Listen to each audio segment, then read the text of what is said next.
نحمده ونصلي على رسوله الكريم اما بعد فاعوذ بالله من الشيطان الرجيم بسم الله الرحمن الرحيم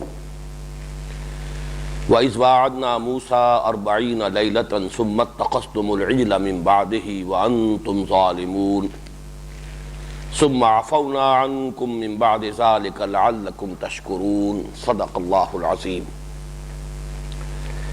سورہ بقرہ کے چھٹے اور ساتویں رکوع کی تلاوت ہم کل کر چکے ہیں۔ چند آیات کا مطالعہ بھی ہم نے مکمل کر لیا تھا۔ وہی سلسلہ واقعات جو تاریخ بنی اسرائیل کے بلکہ بالکل ابتدائی دور سے متعلق ہے، انہی کا آگے بھی بیان ہو رہا ہے۔ اور جیسا کہ میں کل عرض کر چکا ہوں، وہ تمثیل گویا کہ سامنے آ رہی ہے کہ ایک ایسی قوم کہ جس نے پہلے ہی مرحلے میں بے وفائی کی ہے، یعنی حضرت موسیٰ علیہ السلام کی اپنی زندگی کے دوران وہ تمام معجزات دیکھ لینے کے باوجود اور اس درجے شدید جو مصائب تھے ان کے ذریعے سے اللہ تعالیٰ نے جو انہیں نجات عطا فرمائی، اس سب کے باوصف انہوں نے ابتدائی مرحلے ہی میں جو سرکشی کا مظاہرہ کیا اور اللہ تعالیٰ کے احکام کا استہزاء کیا اور تمسخر کیا، اس سے دراصل اس قوم کا جو پندار ہے، ایک مذہبی تقدس کا جو لبادہ اس نے اوڑھ لیا تھا، اس پر ضرب لگائی جا رہی ہے کہ یہ ہے تمہاری اصل حقیقت، تمہارے آباء و اجداد کا کردار بھی یہ تھا، اللہ تعالیٰ نے یہ احسان تم پر کیے، اور تمہارا بالکل اپنی تاریخ کے ابتدائی دور میں بھی طرز عمل یہ تھا جو سامنے آیا۔ اسی ضمن میں ذکر ہو رہا ہے کہ جب کہ ہم نے طلب کیا موسیٰ کو 40 دن رات کے لیے، یعنی 40 دن رات کے لیے، یہ طلبی جو ہوئی تھی کوہ طور پر، یہ اصل میں طویل سفر طے کرنے کے بعد، جیسا کہ میں کل عرض کر چکا ہوں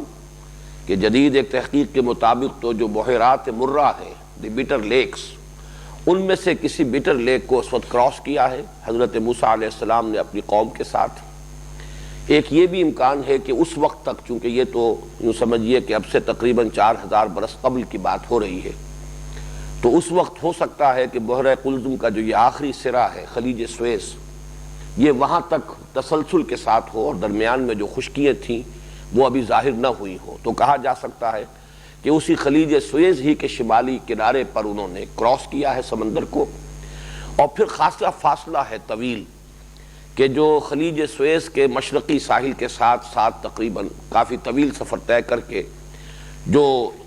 جبل طور ہے اور وادی سینا ہے، وہاں پھر حضرت موسیٰ علیہ السلام اپنی قوم کو لے کر پہنچے،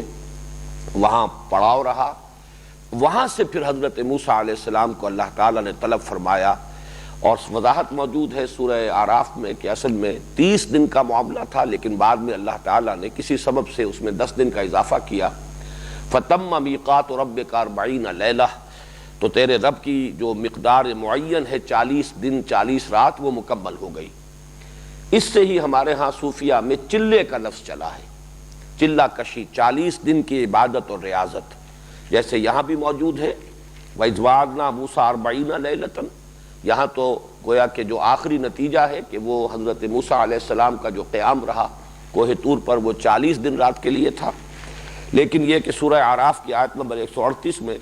آیت نمبر 142 میں یہ وضاحت کر دی گئی ہے کہ ابتداءً 30 دن کا تعین تھا، پھر 10 دن کا اضافہ کیا۔ فَتَمَّ مِيقَاتُ رَبِّكَ 40 لَيْلَةً، تو تیرے رب کی طرف سے جو مقدار معین ہے 40 رات کی، وہ مکمل ہو گئی۔ جیسا کہ میں نے کل بھی عرض کیا تھا کہ انجیل میں حضرت عیسیٰ علیہ السلام کے لیے بھی صراحت کے ساتھ مذکور ہے کہ انجیل عطا کیے جانے سے قبل اور نبوت پر فائز کیے جانے سے قبل یہ 40 روز کا مسلسل روزہ جو ہے حضرت عیسیٰ علیہ السلام سے رکھوایا گیا ہے۔ یہ گویا کہ خصوصی روحانی تیاری ہے کہ اگرچہ نبوت کے لیے اللہ تعالیٰ جن کو منتخب فرماتا تھا، وہ ویسے بھی جہاں تک انسانی کردار اور اخلاق کا تعلق ہے اس کی بلندیوں پر فائز ہوتے تھے، پھر بھی نبوت پر فائز کیے جانے سے قبل اور خاص طور پر کتاب الہی کے عطا کیے جانے سے قبل ان کو ایک شدید ریاضت اور مشقت میں سے گزارا جاتا تھا، جس کا ایک تذکرہ حضرت موسیٰ کے ذیل میں قرآن مجید میں 2 جگہ پر موجود ہے۔ حضرت عیسیٰ علیہ السلام کے بارے میں قرآن میں مذکور نہیں ہے، لیکن انجیل میں صراحت کے ساتھ اس کی تفصیل ہے۔ بلکہ یہ بھی کہ جب 40 دن کا وہ روزہ مکمل ہو گیا حضرت عیسیٰ کا، تو پھر شیطان نے انہیں ورگلانے کی کوشش کی. ٹیمپٹیشن یہ بائبل کے اندر اس کا ذکر ہے، مختلف ترغیبات کے ذریعے سے شرک پر آمادہ کرنے کی کوشش کی، لیکن حضرت عیسیٰ علیہ السلام اس میں ثابت قدم رہے اور انہوں نے لعنت فرمائی ابلیس پر. پھر اللہ تعالیٰ نے انہیں مقام نبوت پر فائز کیا. حضور کی سیرت میں ہمیں یہ وقفہ بہت مختصر نظر آتا ہے، اور وہ بھی مسلسل نہیں ہے. حضور صلی اللہ علیہ وسلم کا بھی جو بھی مراقبہ رہا ہے جبل نور پر، جو غار حرا ہے، وہاں حضور صلی اللہ علیہ وسلم، جس کے بارے میں صراحت موجود ہے حدیث میں حضرت عائشہ صدیقہ رضی اللہ تعالی عنہا سے، کہ جب آپ کی عمر شریف 40 برس کے لگ بھگ ہوئی، لما بلغ 40 سنۃ حبب الیہ الخلاء، تو طبعی طور پر آپ کو خلوت گزینی محبوب ہو گئی. یعنی یہ کہ وہ جو اقبال نے کہا ہے، دنیا کی محفلوں سے اکتا گیا ہوں یا رب، کچھ ایسی کیفیت جو ہے حضور صلی اللہ علیہ وسلم کی طبیعت میں از خود پیدا ہوئی اور خلوت پسندی آپ کو محبوب ہو گئی. پھر آپ غار حرا میں کئی دن کئی راتیں مسلسل قیام فرماتے تھے. اگرچہ سیرت کی کتابوں میں اس کی تفاصیل مذکور نہیں ہے، لیکن یہ کہ یہ ایک دور حضور پر بھی آیا ہے. البتہ یہ کہ جو میں یہاں نوٹ کرا رہا ہوں وہ یہ ہے کہ وہ مشقت جو حضرت موسیٰ علیہ السلام سے کرائی گئی اور وہ مشقت جو حضرت عیسیٰ علیہ السلام سے کرائی گئی، وہ حضور صلی اللہ علیہ وسلم سے نہیں کرائی گئی. اس میں بہت سے اسباب ہو سکتے ہیں. ایک وہ سبب بھی ہو سکتا ہے کہ جس کی طرف علامہ اقبال نے اپنے خطبات میں اشارہ کیا ہے، کہ جیسے جیسے تمدن آگے بڑھ رہا ہے، طباع جو ہے انسان کی، ان کے اندر یہ جو فزیکل برڈن ہے اور یہ مشقت جو ہے جسمانی، اس کو جھیلنے کا معاملہ کم ہو رہا ہے. اس اعتبار سے قدیم زمانے میں وہ تحمل جو ہے وہ زیادہ تھا، لیکن اب یہ ہے کہ اس کے ساتھ علم اور حکمت کا اضافہ ہو رہا ہے. تو گویا کہ فزیکل ایکزرشن اور وہ جو عبادت اور ریاضت کے اندر جو مشقتیں پہلے جھیلی جاتی تھیں، اس کے اندر کمی کر کے اس کی گویا کہ کمپنسیشن ہے، اس کسر کا جبر ہے جو اللہ تعالیٰ نے حکمت اور علم کے ذریعے سے کیا ہے. چنانچہ علامہ اقبال نے یہ سجسٹ کیا ہے کہ آج کے زمانے میں ہمیں یہ جو روحانی تربیت کا جو نظام ہمارے صوفیاء کا رہا ہے، اس پر نظر ثانی کی ضرورت ہوگی. آج کا انسان وہ مشقتیں نہیں جھیل سکتا، وہ چلہ کشیاں نہیں کر سکتا جیسی کہ خود ہمارے ہاں بھی یہ جو نظام رہا خانقاہی، اس میں جس قسم کی شدید ریاضتیں کرائی جاتی تھیں، آج ہمیں اس کا کوئی بدل تجویز کرنا ہوگا. اور میں جس بات کی طرف اشارہ کر رہا ہوں وہ یہ ہے کہ علم اور حکمت کا کے اندر جس قدر وسعت اور گہرائی ہوگی، اسی مناسبت سے یہ جسمانی مشقت اور ریاضت جو ہے اس کے اندر کمی ہو سکتی ہے. تو سیرت النبی کے تقابل سے میں نے صرف اس نقطے کو چاہا کہ آپ کے سامنے بیان کر دوں. یہاں پر جو بات ہو رہی ہے وہ فرد جرم کے ضمن میں، وہ اصل میں اس قوم کا وہ جرم کہ حضرت موسیٰ علیہ السلام جب غیر حاضر رہے، اس عرصے میں سامری نے انہیں ورغلایا اور کچھ زیورات تھے قوم کے جن کو یہ لے کر ساتھ آئے تھے، ان کو پگھلا کر اس سے ایک بچڑا بنایا. سورہ طٰہٰ میں اس کی پوری تفصیل موجود ہے، کچھ وضاحت سورہ اعراف میں بھی ہے. یہاں صرف اشارے کیے جا رہے ہیں. یہ چونکہ واقعات سارے تفصیلاً پہلے بیان ہو چکے، اور پہلے سے مراد یہ ہے کہ مکی صورتوں میں، اگرچہ ترتیب مصحف میں تو پہلی صورت یہ ہے جو ہم پڑھ رہے ہیں، لیکن ظاہر بات ہے کہ یہ تو قرآن میں نازل ہو رہی ہیں آیات ہجرت کے بعد، جبکہ 13 برس تو مکی دور کے گزر چکے ہیں. اس زمانے میں یہ تمام جو مکی قرآن ہے نازل ہو چکا، جو 2/3 قرآن کے حجم کے برابر ہے، اور ان میں یہ سارے واقعات تفصیل سے آ چکے ہیں. یہ بھی میں عرض کر چکا ہوں کہ یہ تو خیر بعد کی بات ہے، جبکہ جا کر کوہ طور کے دامن میں پڑاؤ ڈالا ہے. قرآن مجید میں تو سورہ اعراف میں یہ بھی مذکور ہے کہ جیسے ہی یہ سمندر کو کراس کر کے سینائی پیننسولا میں داخل ہوئے، وہاں انہوں نے کچھ بستیاں دیکھیں اور وہاں بت پرستی ہو رہی تھی. لوگوں نے کچھ اپنے اصنام جو ہیں گھڑے ہوئے تھے جن کا اعتکاف کرتے تھے. اعتکاف کہتے ہیں مراقبے کو، توجہ کا ارتکاز. خوگرے پے کرے محسوس تھی انسان کی نظر، مانتا پھر کوئی اندیکھے خدا کو کیوں کر. یہی ہے کہ جو فلسفہ بیان کیا ہے بت پرستی کا ڈاکٹر رادھا کرشنن نے، جو اس دور کے بہت بڑے فلسفی تھے، ہندوستان کے صدر بھی رہے ہیں. انہوں نے بڑی ضخیم 2 جلدوں میں انڈین فلسفی کی تاریخ مرتب کی ہے. تو انہوں نے بھی یہی فلسفہ بیان کیا ہے کہ بتوں کو کوئی بھی نہیں سمجھتا کہ یہ معبود ہے یا یہ بت جو ہے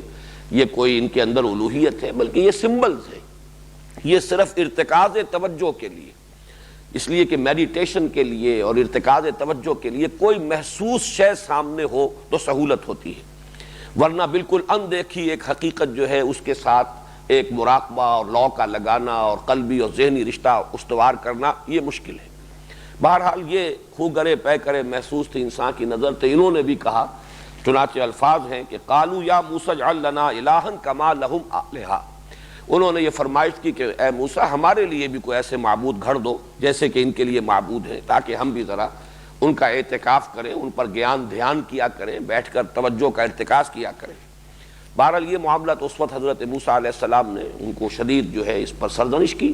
اور ظاہر بات ہے کہ ان کی موجودگی میں تو اس کا کوئی امکان نہیں تھا، لیکن جیسے ہی حضرت موسیٰ علیہ السلام کوہ طور پر گئے، اس قوم نے وہ جو ہے بچھڑا بنا کر اور اس کی پرستش شروع کر دی، اس کا ذکر ہو رہا ہے۔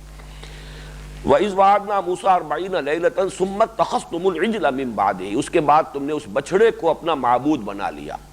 اتخذتم العجل معبوداً، یہاں پہ گویا کہ معبود کا لفظ محذوف مانا جائے گا، تم نے پکڑ لیا، تم نے اختیار کر لیا بچھڑے کو معبود کی حیثیت سے، اس کے بعد وانتم ظالمون، اور تم بہت ظلم کرنے والے تھے، تم نے بہت ناانصافی کا معاملہ کیا، اللہ کے احسانات کی بڑی ناقدری کی۔ ثم عفونا عنکم من بعد ذلک لعلکم تشکرون، پھر ہم نے تمہیں معاف کیا اور تمہاری خطا سے درگزر فرمایا اس کے بعد بھی، تاکہ تم شکر کرو کہ ہمارا احسان مانو کہ ہم نے اتنے بڑے جرم پر بھی تمہاری اجتماعی توبہ کو قبول کیا۔ وہ اجتماعی توبہ کیا ہے وہ ایک آیت کے بعد آ رہی ہے کہ اجتماعی توبہ صرف زبانی کلامی نہیں تھی، بلکہ جس کو کہا جائے پرج، ایک بڑے پیمانے پر تطہیر جو ہے قوم کی ہوئی ہے، اس کا تذکرہ بعد میں آئے گا۔ لیکن یہ کہ یہ جو 40 دن کے لیے حضرت موسیٰ علیہ السلام کو کوہ طور پر طلب فرمایا تھا وہ کس لیے، اب اگلی آیت میں اس کا تذکرہ ہو رہا ہے۔ وَإِذْ آتَيْنَا مُوسَى الْكِتَابَ وَالْفُرْقَانَ لَعَلَّكُمْ تَهْتَدُونَ، اور یاد کرو ہمارے اس احسان کو کہ ہم نے عطا فرمائی موسیٰ کو کتاب اور فرقان، تاکہ تم ہدایت پاؤ، سیدھے راستے پر چلو، تم سرکشی سے بچو، افراط و تفریط کے دھکوں سے بچو، جو صراط مستقیم ہے، سواء السبیل ہے، اس کو اختیار کرو۔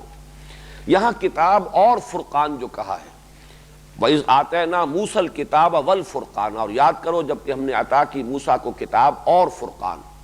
تو اس میں مفسرین کی مختلف آراء ہیں۔ واو جو ہے وہ بہت سے حضرات کے علم میں ہوگا کہ واو تفسیری بھی ہوتا ہے اور واو عطف بھی ہوتا ہے۔ واو عطف ہوگا تو دو چیزیں جدا ہوں گی، ایک دوسرے سے مختلف ہوں گی۔ واو تفسیری ہے تو پہلی چیز ہی کی وضاحت دوسرے لفظ سے ہو رہی ہے، تو دونوں رائے موجود ہیں کہ ایک ہی شے کو کتاب اور فرقان قرار دیا گیا۔ کتاب اس معنی میں کہ وہ لکھی ہوئی تختیوں کے اوپر، وہ پتھر کی تختیوں پر لکھی ہوئی شے تھی جو انہیں دی گئی، تو وہ ایک مکتوب تھی، لکھی ہوئی شے تھی، کتاب تھی۔ فرقان اس اعتبار سے کہ اس نے حق و باطل کو جدا کر دیا، اس کے اندر ہدایت واضح ہو گئی، گمراہی جیسے کہ اسی سورہ مبارکہ میں آئے گا قد تبین الرشد من الغی، رشد جو ہے وہ کجی سے سیدھا راستہ جو ہے بالکل واضح ہو گیا ہے، کامیابی کی راہ واضح ہو گئی ہے کجی کے راستے سے۔ تو فرقان ہے فرق کر دینے والی شے، تو گویا کہ یہ اسی تورات کے دو صفاتی نام ہوئے، ایک یہ کہ چونکہ وہ کتاب تھی، مکتوب تھی، لکھی ہوئی تھی، اس لیے وہ کتاب کہلائی، اور فرقان اس لیے کہلائی کہ اس نے حق و باطل کو جدا کر دیا، فرق کر دیا صحیح اور غلط کے مابین۔ اسی اعتبار سے ایک رائے اور بھی ہے کہ کتاب اس لیے کہلائی کہ اس میں احکام تھے، اس لیے کہ یہ لفظ کتاب جو آتا ہے آسمانی کتابوں کے لیے وہ اس اعتبار سے کہ اس میں اللہ کے احکام ہیں۔ کتب علیکم، جیسے کہ قرآن مجید کو بھی کتاب اس معنی میں کہا گیا ہے کہ اس کے اندر اللہ تعالیٰ کے احکام ہیں، حالانکہ یہ حضور پر لکھی ہوئی شکل میں نازل نہیں ہوئی، لیکن قرآن مجید ہی اپنے آپ کو الفرقان بھی کہتا ہے۔ تبارک الذی نزل الفرقان علی عبدہ لیکون للعالمین نذیرا، بڑی بابرکت ہے وہ ذات جس نے کہ فرقان نازل فرمایا اپنے بندے پر تاکہ وہ تمام جہان والوں کے لیے خبردار کرنے والا بن جائے۔ تو یہ دونوں رائے ہو گئی، ایک ہی اعتبار سے کہ واو کو واو تفسیری مانا جائے، ہم نے موسیٰ کو عطا کی کتاب یعنی فرقان تاکہ تم ہدایت پاؤ۔ کتاب اس اعتبار سے کہ وہ لکھی ہوئی تھی، یا اس اعتبار سے کہ اس میں احکام تھے، دی 10 کمانڈمنٹس، احکام 10 یہ اس کے اندر صراحت کے ساتھ مذکور تھے۔ فرقان اس اعتبار سے کہ اس نے حق و باطل میں امتیاز قائم کر دیا۔ دوسری رائے یہ ہے کہ یہ حرف عطف ہے، یہاں دو چیزیں مراد لی جا رہی ہیں، کتاب سے مراد تورات اور فرقان سے مراد ہے معجزے جو حضرت موسیٰ علیہ السلام کو عطا کیے، اس لیے کہ وہ حضرت موسیٰ علیہ السلام کی نبوت اور رسالت کو بالکل ظاہر کر دینے والی شے، ظاہر و باہر کر دینے والی شے ہے، اس لیے فرقان جو حق و باطل کو بالکل نمایاں کر دے۔ اور ایک تیسری رائے اور بھی ہے کہ فرقان سے مراد ہے جو فتح ہوئی انہیں یہ حاصل کہ ان کا دشمن ان کے سامنے، ان کی نگاہوں کے سامنے غرق کیا گیا۔ جو کشاکش جاری رہی سالہ سال تک مصر میں، اور جو بھی ایک جس کے دوران کے 7 معجزات بھی اللہ تعالیٰ نے دکھائے حضرت موسیٰ علیہ السلام کی حقانیت کو ظاہر کرنے کے لیے، لیکن یہ کہ بالآخر یہ سلسلہ جو ہے ختم ہوا اس پر کہ پوری قوم جو ہے اپنے لاؤ لشکر سمیت جو ہے فرعون غرق کر دیا گیا، جیسے کہ آگے پیچھے آ چکا ہے وَأَنْتُمْ تَنْظُرُونَ وَأَغْرَقْنَا آلَ فِرْعَوْنَ وَأَنْتُمْ تَنْظُرُونَ۔ اس کے لیے گویا کہ قرآن مجید میں بھی ایک نظیر موجود ہے کہ یوم بدر کو یوم الفرقان کہا گیا ہے۔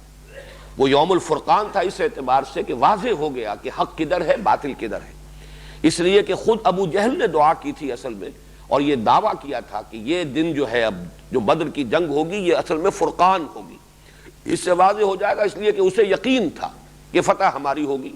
ہم جس اہتمام کے ساتھ تیاریوں کے ساتھ جا رہے ہیں، جو ہمارے پاس اسلحہ ہے، ساز و سامان ہے، ہماری عددی فوقیت ہے، تو فتح تو لازمی ہے۔ جیسے 6 ستمبر 1965 کو بھارت یہ سمجھتا تھا کہ لاہور کو فتح کر لینا تو یقینی ہے، شام کو ہم جیم خانہ کلب میں جو ہے جشن منائیں گے، یہاں تک کہ BBC ٹیلی ویژن سے فال آف لاہور کی فلم دکھا دی گئی۔ اسی طریقے سے ابو جہل کو یقین تھا کہ فتح ہماری ہوگی، تو اس نے کہا تھا کہ یہ ہوگا یوم الفرقان، تو اللہ تعالیٰ نے واقعتاً پھر اسے سورہ انفال میں یوم الفرقان قرار دیا کہ اب ثابت ہو گیا ہے اور حق و باطل جو ہے دودھ کا دودھ پانی کا پانی جدا ہو گیا ہے۔ تو 4 آراء آپ کے سامنے آئیں، کتاب اور فرقان، اگر اس کو واو عطف مانا جائے تو کتاب سے مراد تورات اور فرقان سے مراد معجزات۔ دوسری رائے یہ کہ کتاب سے مراد تورات اور فرقان سے مراد فتح مبین جو اللہ نے عطا کی حضرت موسیٰ اور ان کے ساتھیوں کو آل فرعون پر۔ اور 2 رائے ہو گئی اس اعتبار سے کہ واو تفسیری ہے، کتاب اس پہلو سے کہ وہ لکھی ہوئی ہے، یا اس پہلو سے کہ اس میں اللہ کے احکام ہیں، اور فرقان اس اعتبار سے کہ وہ حق و باطل میں امتیاز کر دینے والی شے ہے۔ ایک بات اور ہے جس کی طرف میرا ذہن گیا، یہ 4 آراء تو مفسرین نے بیان کی ہیں، میرا ایک ذہن منتقل ہوا ہے، قرآن مجید میں حضرت موسیٰ علیہ السلام کے لیے کتاب کا ذکر بھی ہے، تورات اس کا نام، پھر صحف ابراہیم و موسیٰ صحیفے بھی ہیں۔ اس اعتبار سے محسوس ہوتا ہے کہ ایک تو وہ تورات تھی، تورات اسی کو کہا جاتا ہے کہ جو حضرت موسیٰ علیہ السلام کو لکھی ہوئی شکل میں، وہ جو پتھروں کی تختیوں کے اوپر الواح موجود ہے، یہ سورہ اعراف میں تفسیر ہے، وہ الواح جو تھی وہ تورات تھی۔ اور جو صحیفے ہیں، جو یہ 5 بکس ہیں، جو اولڈ ٹیسٹمنٹ کی ابتدائی 5 کتابیں ہیں، یہ صحیفے ہیں، اور ان میں جو ہے تفصیلی مباحث موجود ہیں۔ تو اس اعتبار سے ہو سکتا ہے کہ وہ کتاب ہو اور ان 5 کتابوں کو صحف ابراہیم، صحف موسیٰ جنہیں قرار دیا گیا ہے، انہیں فرقان قرار دیا گیا ہو، واللہ عالم۔ لیکن یہ کہ ہم نے اس لیے دیا یہ کتاب اور فرقان موسیٰ کو لعلکم تہتدون، تاکہ تم ہدایت پاؤ۔ وَإِذْ قَالَ مُوسَىٰ لِقَوْمِهِ، اب یہ اس سلسلہ مضمون کو جوڑ لیجئے جو پچھلی آیت میں تھا کہ انہوں نے جو شرک کیا اور گوسالہ پرستی کا گھناؤنا جرم جو ہے انہوں نے اختیار کیا، اس کی سزا کے پاداش میں، اس کے جرم کی پاداش میں ان کے اوپر ایک اللہ تعالیٰ کا ایک حکم جو ہے وہ نافذ ہوا۔ وَإِذْ قَالَ مُوسَىٰ لِقَوْمِهِ يَا قَوْمِ إِنَّكُمْ ظَلَمْتُمْ أَنفُسَكُمْ بِاتِّخَاذِكُمُ الْعِجْلَ، اور یاد کرو جب کہ کہا تھا موسیٰ نے اپنی قوم سے کہ اے میری قوم کے لوگو، تم نے اپنی جانوں پر بڑا ظلم کیا ہے، بڑا ظلم ڈھایا ہے اپنے آپ پر، اس بچڑے کو معبود بنا کر، باتخاذکم العجل معبوداً، اس بچڑے کو کی پرستش کر کے اسے اپنا معبود بنا کر تم نے اپنے اوپر بہت بڑا ظلم کیا ہے۔ فتوبوا الی بارئکم، تو اب توبہ کرو اپنے خالق اور اپنے پیدا کرنے والے کی جناب میں۔ یہ باری کا لفظ وہی ہے جو ہمارے ہاں پہ باری تعالی، اللہ تعالیٰ کے لیے یہ لفظ آتا ہے، اور یہ لفظ آیا ہے سورہ حشر میں، هو اللہ الخالق البارئ المصور۔ اللہ تعالیٰ کے لیے 3 اسماء جو ہیں جڑ کر آئے ہیں، وہی اللہ ہے کہ جو خالق بھی ہے، باری بھی ہے، مصور بھی ہے۔ تو یہ خلق اور برا یہ بالکل ایک دوسرے کے قریب کے الفاظ ہیں، لیکن ان دونوں میں جو باریک سا فرق ہے وہ یہ ہے کہ خلق کا تصور جو ہے وہ یہ ہے کہ کسی بھی خالق کے ذہن میں کوئی نقشہ جب تیار ہو جاتا ہے کہ کیا چیز اسے بنانی ہے، جیسے کوئی آرکیٹیکٹ ہے، اس کے ذہن میں پہلے ایک نقشہ بن جاتا ہے، پھر وہ نقشہ کاغذ پر آتا ہے، اس کے وجود سے باہر آیا، حالانکہ ذہنی نقشہ اس کے وجود کے اندر بنا ہے، وہ پورا ایک تصور جو ہے اس کے ذہن کے اندر وجود میں آ چکا ہے، لیکن اب وہ اس کے وجود سے باہر نکل کر ظاہر ہوا ہے۔ ایسے ہی کوئی شخص ہے، کوئی مقالہ لکھنا چاہتا ہے، کوئی اشعار ہے، یہ بھی چونکہ ایک تخلیق ہے انسان کی، تو یہ تخلیق جو ہے پہلے ذہن کے اندر وجود میں آتی ہے، یہ تخلیق ذہنی ہے، اور پھر اس کے بعد اس کا جب وجود خارجی ہوتا ہے، یہ ہے اس کا برا ظاہر ہو جانا، نمایاں ہو جانا، نمودار ہو جانا۔ تو خالق اور الباری یہ دونوں الفاظ جو ہیں ایک دوسرے سے بہت قریب ہیں، اور تھوڑا سا باریک فرق ہے یہ کہ پہلے ایک ڈیزائن تیار ہوا ہے اور پھر اب اس کے مطابق جو ہے کسی شے کا بالفعل خارج میں وجود ہو گیا ہے۔ تو یہاں پہ باری تعالیٰ اللہ تعالیٰ کے جناب میں تم توبہ کرو، فَاقْتُلُوا أَنفُسَكُمْ، تو قتل کرو اپنے آپ کو، ذَلِكُمْ خَيْرٌ لَكُمْ عِنْدَ بَارِئِكُمْ، یہ پھر وہی لفظ آیا، یہی بہتر ہے تمہارے لیے تمہارے خالق اور تمہارے پروردگار اور پیدا کرنے والے کے نزدیک، فَتَابَ عَلَيْكُمْ، تو اس نے تمہاری توبہ قبول کی، اب وہ تمہاری توبہ قبول فرمائے گا، اِنَّهُ هُوَ التَّوَّابُ الرَّحِيمُ، یقیناً وہ بہت توبہ کا قبول فرمانے والا، بہت رحم فرمانے والا ہے۔ اس آیت میں جو اصل ہے، جو جس پر کہ گفتگو کی ضرورت ہے، وہ ہے فَاقْتُلُوا أَنفُسَكُمْ، قتل کرو اپنے آپ کو۔ اس کی ایک ملحدانہ قسم کی تعویل جو اس دور میں ہوتی ہے، اس لیے کہ شریعت کے بعد احکام جو ہے وہ جدید ذہن کے جو اس کا ایک سانچہ ہے اس کے اندر اترتے نہیں ہیں، حلق سے نیچے نہیں اترتے، تو قتل مرتد کی سزا جو ہے وہ بھی اسلام کی تعلیم جو ہے، فقہی اور قانونی جو نظام ہے، اس کا ایک ایسا جز ہے کہ جس کے بارے میں جدید ذہن جو ہے بہت مذبذب ہے، اور وہ اس کو تسلیم کرنے کے لیے، قبول کرنے کے لیے بالعموم تیار نہیں ہے کہ اتنی بڑی سزا مرتد کا قتل، اور در حقیقت وہ مرتد کا قتل ہے کہ جو اس آیت کریمہ سے ثابت ہو رہا ہے، اور تورات میں اس کی پوری وضاحت موجود ہے۔ یہاں پہ انفسکم کے لفظ سے کچھ لوگوں نے اپنے لیے راستہ نکالا، فَاقْتُلُوا أَنفُسَكُمْ، تو قتل کرو اپنے آپ کو، یعنی نفس کشی کرو، تزکیہ نفس کرو، نفس کشی، اپنے نفسوں کو مارو۔ تم نے یہ جو جرم جو کیا ہے، یہ تمہارے نفسوں نے تمہیں بہت غلط جو ہے راہ سجھائی ہے، یہ تمہارے شرور نفس ہے، اب اس کا علاج کیا ہوگا؟ نفس کشی، نفس کو مارنا، فَاقْتُلُوا أَنفُسَكُمْ۔ حالانکہ یہاں در حقیقت انفسکم کا لفظ آیا ہے اپنے بھائیوں کے لیے، جس کی نظیر ہے سورہ حجرات میں وَلَا تَلْمِزُوا أَنفُسَكُمْ وَلَا تَنَابَزُوا بِالْأَلْقَابِ، اپنے آپ کو عیب نہ لگاؤ۔ کوئی ظاہر بات ہے ایک شخص اپنے ساتھ عیب چینی نہیں کرتا، وہ عیب چینی کرتا ہے کسی اپنے بھائی کی، تو یہ در حقیقت اپیل کا انداز ہے کہ اپنے بھائیوں کو اگر تم عیب لگاؤ گے، تہمتیں تراشو گے، عیب چینی کرو گے، تو وہ تمہارے بھائی ہیں، تم ہی میں سے ہے،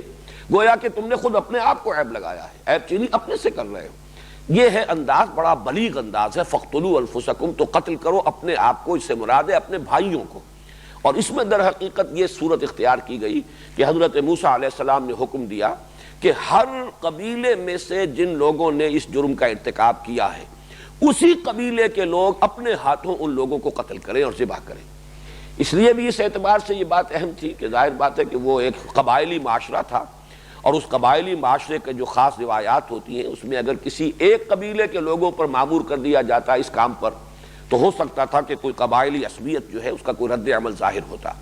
تو طے یہ کیا گیا کہ ہر قبیلے کے جو موحدین ہیں، جو ثابت قدم رہے ہیں توحید پر، اور اس گناونے جرم کا ارتکاب انہوں نے نہیں کیا ہے، وہ اپنے قبیلے کے ان لوگوں کو اپنے ہاتھوں سے قتل کریں کہ جنہوں نے اس گناونے جرم کا ارتکاب کیا، گویا کہ مرتد ہو گئے۔ اس لیے کہ گوسالہ پرستی جو ہے، بچڑے کی پرستش، یہ تو وہ شرک جلی ہے کہ جس کے بعد کوئی امکان نہیں ہے کہ کسی طرح کا اشتباہ رہ جائے ان کے مرتد ہونے میں، ان کے کافر ہونے میں۔ تو یہ قتل مرتد کی سزا ہے، اور تورات میں اس کی پوری صراحت موجود ہے تفصیل کے ساتھ۔ کتاب الخروج، وہی جو ہے بک آف ایکسوڈس، اس میں باب 32 آیات 25 تا 30 میں اس کی پوری تفصیل موجود ہے، اور تعداد موجود ہے کہ 3000 اشخاص، 3000 مرد قتل ہوئے، کھیت رہے اس ایک دن، اس لیے کہ پھر حضرت موسیٰ علیہ السلام کے حکم سے وہ لوگ جو ہیں وہ پورے قبیلوں کے اندر گھوم گئے، اور اپنے اپنے قبیلے کے لوگوں کو انہوں نے چن چن کر قتل کیا جنہوں نے اس گھناونے جرم کا ارتکاب کیا تھا۔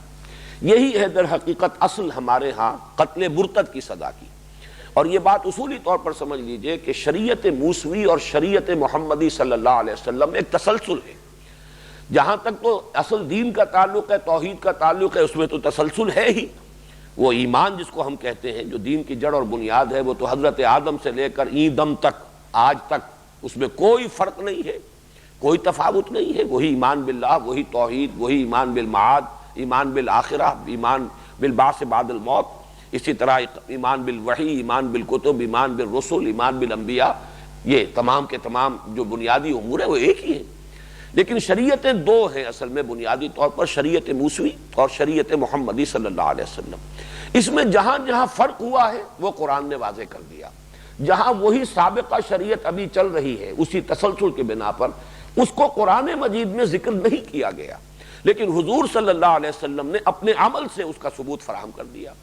میں یہ ساری صراحت اس لیے کر رہا ہوں کہ یہ بھی در حقیقت اسلام کے قانونی نظام کی بنیادوں کو سمجھنے کے لیے بہت اہم نکتہ ہے کہ اگر آپ کسی شے کو یہ چاہیں کہ لازماً قرآن میں اس کی اصل ملے، ضروری نہیں ہے، اس لیے کہ اگر جو شریعت موسوی تھی اس کے کسی جز کو حضرت محمد صلی اللہ علیہ وسلم نے برقرار رکھا ہے، تو چاہے قرآن میں وہ صراحت سے مذکور نہ ہو، حضور صلی اللہ علیہ وسلم کی سنت اور آپ کے عمل کی بنیاد پر وہ شریعت موسوی کا تسلسل جو ہے اسی طریقے سے شریعت محمدی میں برقرار رہے گا۔ یہاں تو پھر بھی میں مثال اس کی دے رہا ہوں کہ جس کا قرآن مجید میں ذکر ہے، اگرچہ مسلمانوں سے خطاب کر کے جہاں پر احکام شریعت آئے ہیں وہاں تذکرہ نہیں ہے، لیکن تورات کے اس حکم کا ذکر یہاں موجود ہے، فَاقْتُلُوا أَنفُسَكُمْ، اور تورات میں جو ہے اس کی صراحت موجود ہے، اور اس کو خام خواہ نفس کشی اور تزکیہ نفس اور ریاضتیں کر کے اپنے نفس کو قابو میں لانے کا ادھر اس کا رخ کرنا جو ہے اس کی تعویل کا، یہ سوائے الہاد کے اور کچھ نہیں۔ یہ وہی جدید ریشنلسٹک جو انداز ہے، جب اس کا غلبہ ذہن پر ہو جاتا ہے تو آدمی ادھر ادھر چور دروازے تلاش کرتا ہے، جیسے کہ معجزات کی خالص سائنٹیفک توجیہیں کرنے کی، جس کی میں نے کل مثال دی تھی کہ ہوا کا اس کو قرار دیا جائے کہ تیز جھکڑ چلا اور اس کی وجہ سے سمندر ہٹ گیا پیچھے کو، لیکن قرآن مجید نے صراحت کی ہے کہ فَانْفَلَقَ وَفَكَانَ كُلُّ فِرْقٍ كَالطَّوْدِ الْعَظِيمِ، یہ سمندر پھٹا تھا، پیچھے نہیں ہٹا تھا، یہ مد و جزر کی بات نہیں تھی بلکہ پھٹنا تھا، اور ہر حصہ جو ہے اس کا وہ ایک چٹان کے مانند کھڑا ہو گیا تھا۔ ان الفاظ کے اندر اب کوئی گنجائش نہیں ہے اس مفہوم سے ادھر ادھر ہونے کی۔ اسی طریقے سے فَاقْتُلُوا أَنفُسَكُمْ، اور اس کی تورات سے جو وضاحت ہے میں نے عرض کر دی کہ 3000 انسانوں کو انہیں اپنے ہاتھوں سے قتل کیا۔ یہ گویا کہ کلیکٹیو پرج ہے۔ کوئی بھی نظریاتی جماعت ہو کہ جس کی اساس نظریے پر ہے، ایک ہے نسلی تعصب اور عصبیت کی بنیاد پر کوئی گروہ ہے، یا کوئی اور عصبیتیں ہیں۔ ابن خلدون نے عصبیت کا لفظ استعمال کیا ہے کہ انسانی معاشرے کے منظم ہونے کے لیے کوئی نہ کوئی عصبیت ضروری ہے۔ عصبیت عصبہ کہتے ہیں گروہ کو، تو لوگوں کو آپس میں جوڑنے کے لیے جب تک کوئی ایسی شے نہ ہو کہ جس سے کہ سب کو کوئی قلبی لگاؤ ہو تو وہ کیسے جڑے رہیں گے؟ یا تو نسلی عصبیت ہوتی ہے جو لوگوں کو جوڑتی ہے، یا لسانی عصبیت ہے جو لوگوں کو جمع کرتی ہے، لیکن ایک نظریاتی جماعت جو ہوتی ہے اس کی عصبیت ساری نظریے کے ساتھ ہے۔ اس نظریے کے ساتھ اگر ذرا سی بھی سہل انکاری کا معاملہ کیا جائے اور اس میں ڈھیل دی جائے تو گویا کہ شیرازہ منتشر ہو جائے گا۔ تو نظریاتی جماعت، نظریاتی قوم، نظریاتی مملکت جو ہے وہ اپنے تحفظ کے لیے اس کو ضرورت ہے کہ وہ اپنے نظریے کی پوری حفاظت کرے اور اس سے انحراف کو کسی صورت گوارا نہ کرے۔ چنانچہ تمام نظریاتی جماعتوں میں یہ پرجز ہوتے ہیں۔ آپ کسی پارٹی میں پرج کیجئے کہ اگر کچھ لوگ ہیں کہ جو اس نظریے سے انحراف کر رہے ہیں تو جتنا جلدی ان کو اس پارٹی سے نکال دیا جائے گا، جماعت سے نکال دیا جائے گا، اتنا ہی اس پارٹی کے حق میں بہتر ہوگا۔ اگر آپ نے ان کو اس جماعت کے اندر گوارا کیا تو رفتہ رفتہ وہ ساری چھوٹ جو ہے ان کی وہ جماعت کے اور لوگوں تک بھی جو ہے متعدی ہو جائے گی اور جماعت کا شیرازہ منتشر ہو جائے گا۔ تو یہ در حقیقت کلیکٹیو پرج ہے کہ جو ہوئی ہے اس وقت بڑے پیمانے پر 3000 انسانوں کا قتل کیا جانا قتل مرتد کی سزا کے تحت، یہ تاریخ کا ایک بہت بڑا واقعہ ہے۔ اچھا، یہاں کے الفاظ بھی خود ظاہر کر رہے ہیں کہ یہ نفس کشی والی بات ہو ہی نہیں سکتی۔ ذالکم خیر لکم عند بارئکم، یہ الفاظ خود بول رہے ہیں کہ کوئی بات ایسی تھی جو ان پر بڑی شاخ گزرنے والی تھی۔ اپنے ہاتھوں اپنے بھائی بندوں کو قتل کرنا یہ کوئی معمولی بات تو نہیں ہے، لیکن یہ کہ ان کو یہ حکم دیا جا رہا ذالکم خیر لکم عند بارئکم، بظاہر تو تمہیں محسوس ہوتا ہے یہ بڑا گھاٹے کا سودا ہے، بڑی سخت حکم ہے جو دیا جا رہا ہے، ان لوگوں کو قتل کر دیں ہم اپنے ہاتھوں سے، لیکن اسی میں عافیت ہے، تمہاری زندگی اسی میں ہے، اسی میں تمہاری وہ نظریاتی جو ہے بقا ہے۔ اگر یہ نہیں کرو گے تو تمہارا شیرازہ جو ہے جو اصل میں توحید کی بنیاد پر ہے، بادو تیرا توحید کی قوت سے قوی ہے، اگر یہ توحید ہی ختم ہو گئی تو تمہاری جمعیت پراگندہ ہو جائے گی، تمہاری طاقت جو ہے منتشر ہو جائے گی۔ ذالکم خیر لکم عند بارئکم فتاب علیکم۔ اب فتاب علیکم کو اگر حضرت موسیٰ علیہ السلام کے اسی قول کے ساتھ لیا جائے کہ انہوں نے یہ کہا اپنی قوم سے، تو اس کا مراد ہوگا اللہ تمہاری توبہ قبول فرمائے گا۔ یعنی توبہ صرف زبانی کلامی نہیں ہے، جیسے کہ عام طور پر بھی ہمارے علماء نے توبہ کی صحت اور اس کی قبولیت کی شرائط معین کی ہیں کہ توبہ کے لیے اس کے قبول ہونے کے، اس کے صحیح ہونے کی شرائط میں یہ بھی ہے کہ جو بھی معصیت ہے اس پر حقیقی ندامت ہو انسان کو، حقیقی پشیمانی۔ نمبر 2، پھر اس کو وہ ترک کر دے۔ اگر بالفعل ترک نہیں کرتا تو توبہ نہیں ہوئی، چاہے وہ توبہ کی تسبیحیں 1000 دانہ لے کر بیٹھ جائے اور استغفر اللہ ربی من کل ذنب واتوب الیہ کی گردان کرتا رہے، وہ توبہ تو نہیں ہوگی جب تک کہ اس گناہ سے دستکش نہ ہو جائے، کنارہ کش نہ ہو جائے، اور پھر یہ کہ عزم مصمم ہو کہ آئندہ ہم یہ کام نہیں کریں گے۔ اور اگر حقوق العباد کا معاملہ تو کمپنسیٹ کیجئے، جس پر زیادتی کی تھی یا تو اس سے معافی حاصل کیجئے، اور یا یہ ہے کہ اس کی تلافی کیجئے، اگر اس کا مال کھا لیا تھا ناحق اسے لوٹائیے، کوئی حق تلف کیا تھا اس کی جس طرح سے بھی ہو بھی تلافی کیجئے۔ اگر یہ نہیں کریں گے تو یہ محض زبانی کلامی توبہ جو ہے وہ توبہ نہیں ہے۔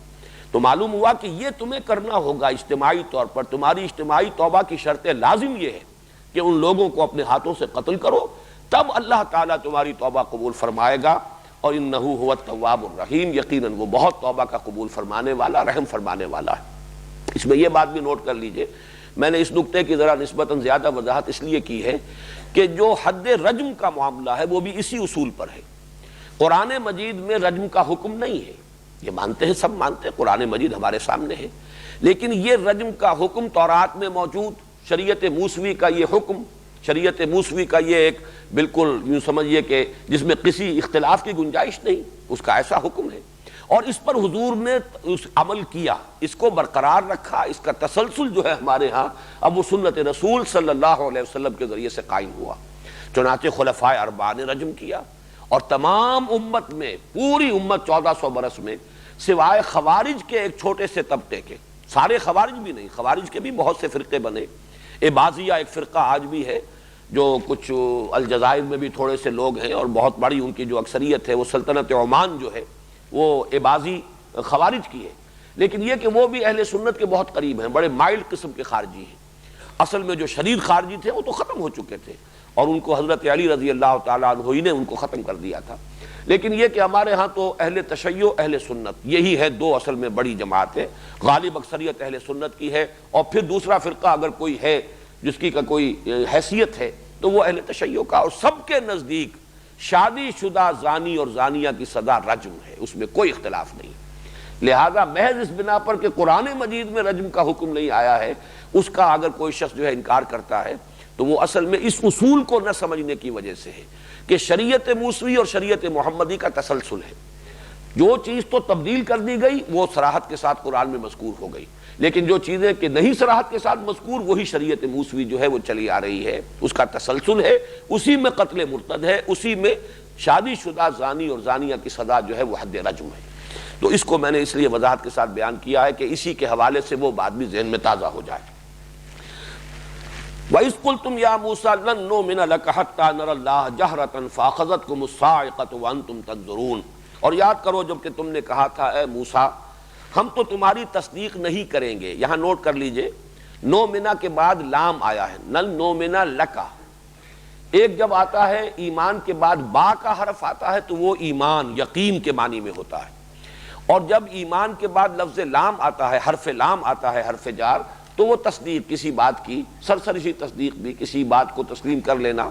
یہ جو ہے یہ لام اور با کے فرق میں کہ استعمال کا فرق ہے۔ تو ہم تمہاری بات نہیں مانیں گے حتیٰ نر اللہ جہرتن، یہاں تک کہ ہم خود دیکھ لیں اللہ کو عیانن اپنی آنکھوں سے، فاخذتکم الصاعقۃ وانتم تنظرون، تو تمہیں آ پکڑا ایک کڑک نے تمہیں پکڑ لیا، اور تمہارے دیکھتے ہی دیکھتے یہ سب کچھ ہوا ہے، فوری طور پر ایک زلزلہ آیا ہے، رجفہ اسے کہا گیا ہے۔ یہ تقریباً تمام واقعات وہ ہیں کہ جن کا تذکرہ قدر تفصیل سے سورہ اعراف میں آ چکا ہے، جیسا کہ کل میں نے عرض کیا تھا سورہ اعراف ہجرت سے متصلاً قبل کے زمانے میں نازل ہوئی، سورہ بقرہ ہجرت کے متصلاً بعد نازل ہو رہی ہے، تو یہاں بہت ہی مختصر جو ہے حوالے دیے جا رہے ہیں ان چیزوں کے جن کی تفصیل سورہ اعراف میں آ چکی ہے۔ اس کا میں ذرا سا بیان کر دوں کہ جب یہ واقعہ ہو چکا، پھر حضرت موسیٰ علیہ السلام نے وَاخْتَارَ مُوسَىٰ مِن قَوْمِهِ 70 رَجُلًا، 70 افراد کو حضرت موسیٰ علیہ السلام نے ان 12 قبائل میں سے سرکردہ افراد کو چنا، اور پھر وہ گئے ہیں کوہ طور پر اجتماعی، پھر اللہ تعالیٰ سے استغفار کرنے کے لیے کہ پروردگار ہماری خطا جو ہے معاف فرما دے، جو غلطی ہوئی تھی تیرے حکم کے مطابق ہم نے وہ قتل مرتد کی جو حد ہے وہ بھی نافذ کر دی، 3000 اپنے آدمی جو ہے ان کا خون بہا دیا، اب ہم پر رحم فرما اور مزید ہمارے اوپر اس جرم کی کوئی اور سزا جو ہے وہ اب یا مستقبل میں نافذ نہ ہو۔ اس کی پوری تفصیل سورہ اعراف میں موجود ہے۔ تو انہیں دامن طور میں پھر چھوڑ کر اور ذرا اوپر پھر گئے ہیں حضرت موسیٰ علیہ السلام، وہاں ان کا ایک مکالمہ ہوا ہے، بلکہ میں چاہتا ہوں کہ وہ آپ کو میں سنا بھی دوں، تیزی کے ساتھ ان آیات کا میں ترجمہ کر دیتا ہوں۔ وَاخْتَارَ مُوسَىٰ قَوْمَهُ 70 رَجُلًا لِمِيقَاتِنَا، معلوم ہوا کہ اس کے لیے بھی اللہ تعالیٰ نے کوئی وقت معین کیا تھا کہ اپنے قوم کے 70 سرکردہ افراد کو لے کر آؤ۔ حضرت موسیٰ علیہ السلام نے ان کو چنا۔ فلما اخذتهم الرجفۃ، تو جب ان کو آ پکڑا ایک کڑک نے، اور کڑک کے ساتھ ہی رجفہ جو ہے، رجفہ کہتے ہیں کپ کپی، کوئی ایسی جس میں کڑک بھی ہے اور گرج بھی ہے اور کوئی ایسی ٹھنڈی ہوائیں بھی ہیں کہ جس سے ان کے اوپر ایک کپ کپی طاری ہو گئی۔ قال رب لو شئت اہلکتہم من قبل وإیایا، تو حضرت موسیٰ نے عرض کیا پروردگار اگر تو چاہتا تو مجھے اور میری قوم کو پہلے ہی ہلاک کر دیتا۔ اتہلکنا بما فعل السفہاء منا، کیا تو اب ہمیں ہلاک کر رہا ہے ہم سب کو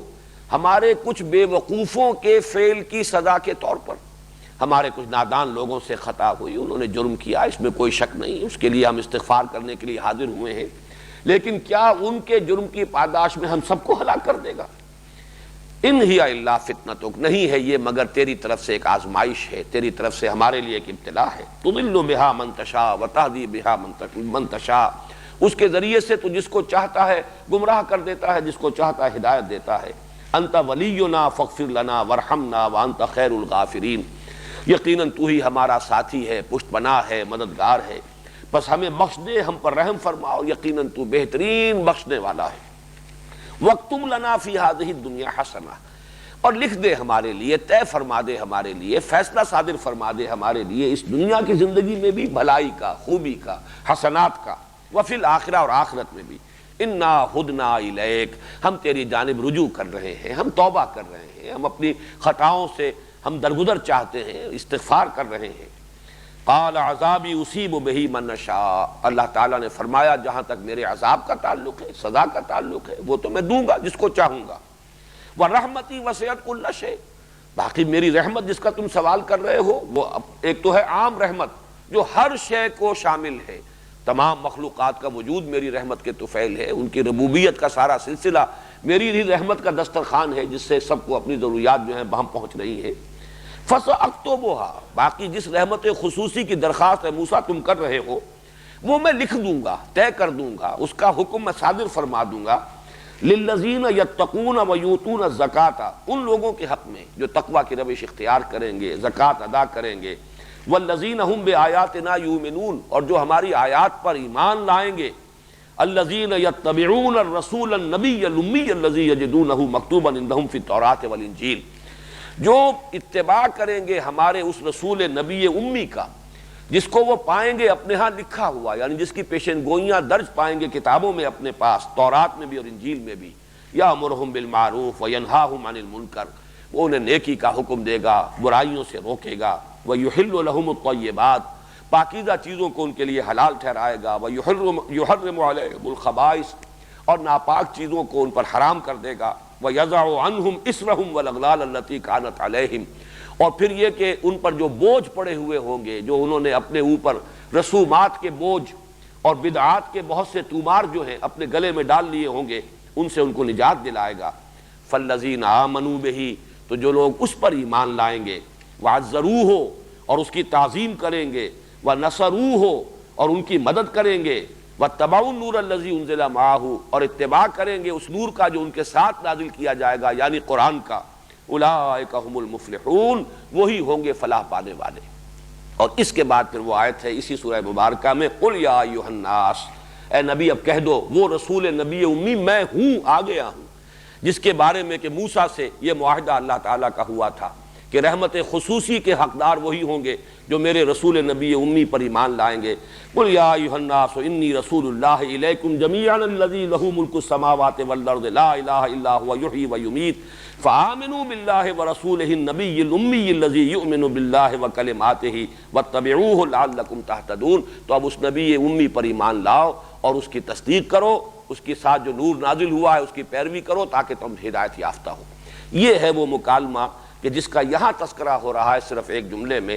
کہ ان کے اوپر کپ کپی طاری کی گئی، اللہ تعالیٰ نے اپنے خاص ایک اپنے جلال کا اظہار کیا، اور تمہارے دیکھتے ہی دیکھتے تم پر ایک موت طاری کر دی گئی۔ ثم بعثناکم من بعد موتکم لعلکم تشکرون، پھر ہم نے تمہیں دوبارہ زندہ کر دیا، اٹھا دیا تمہاری موت کے بعد تاکہ تم شکر کرو۔ اس رجفے سے، اس صاعقہ سے معلوم ہوتا ہے کہ موت کی کیفیت طاری ہو گئی۔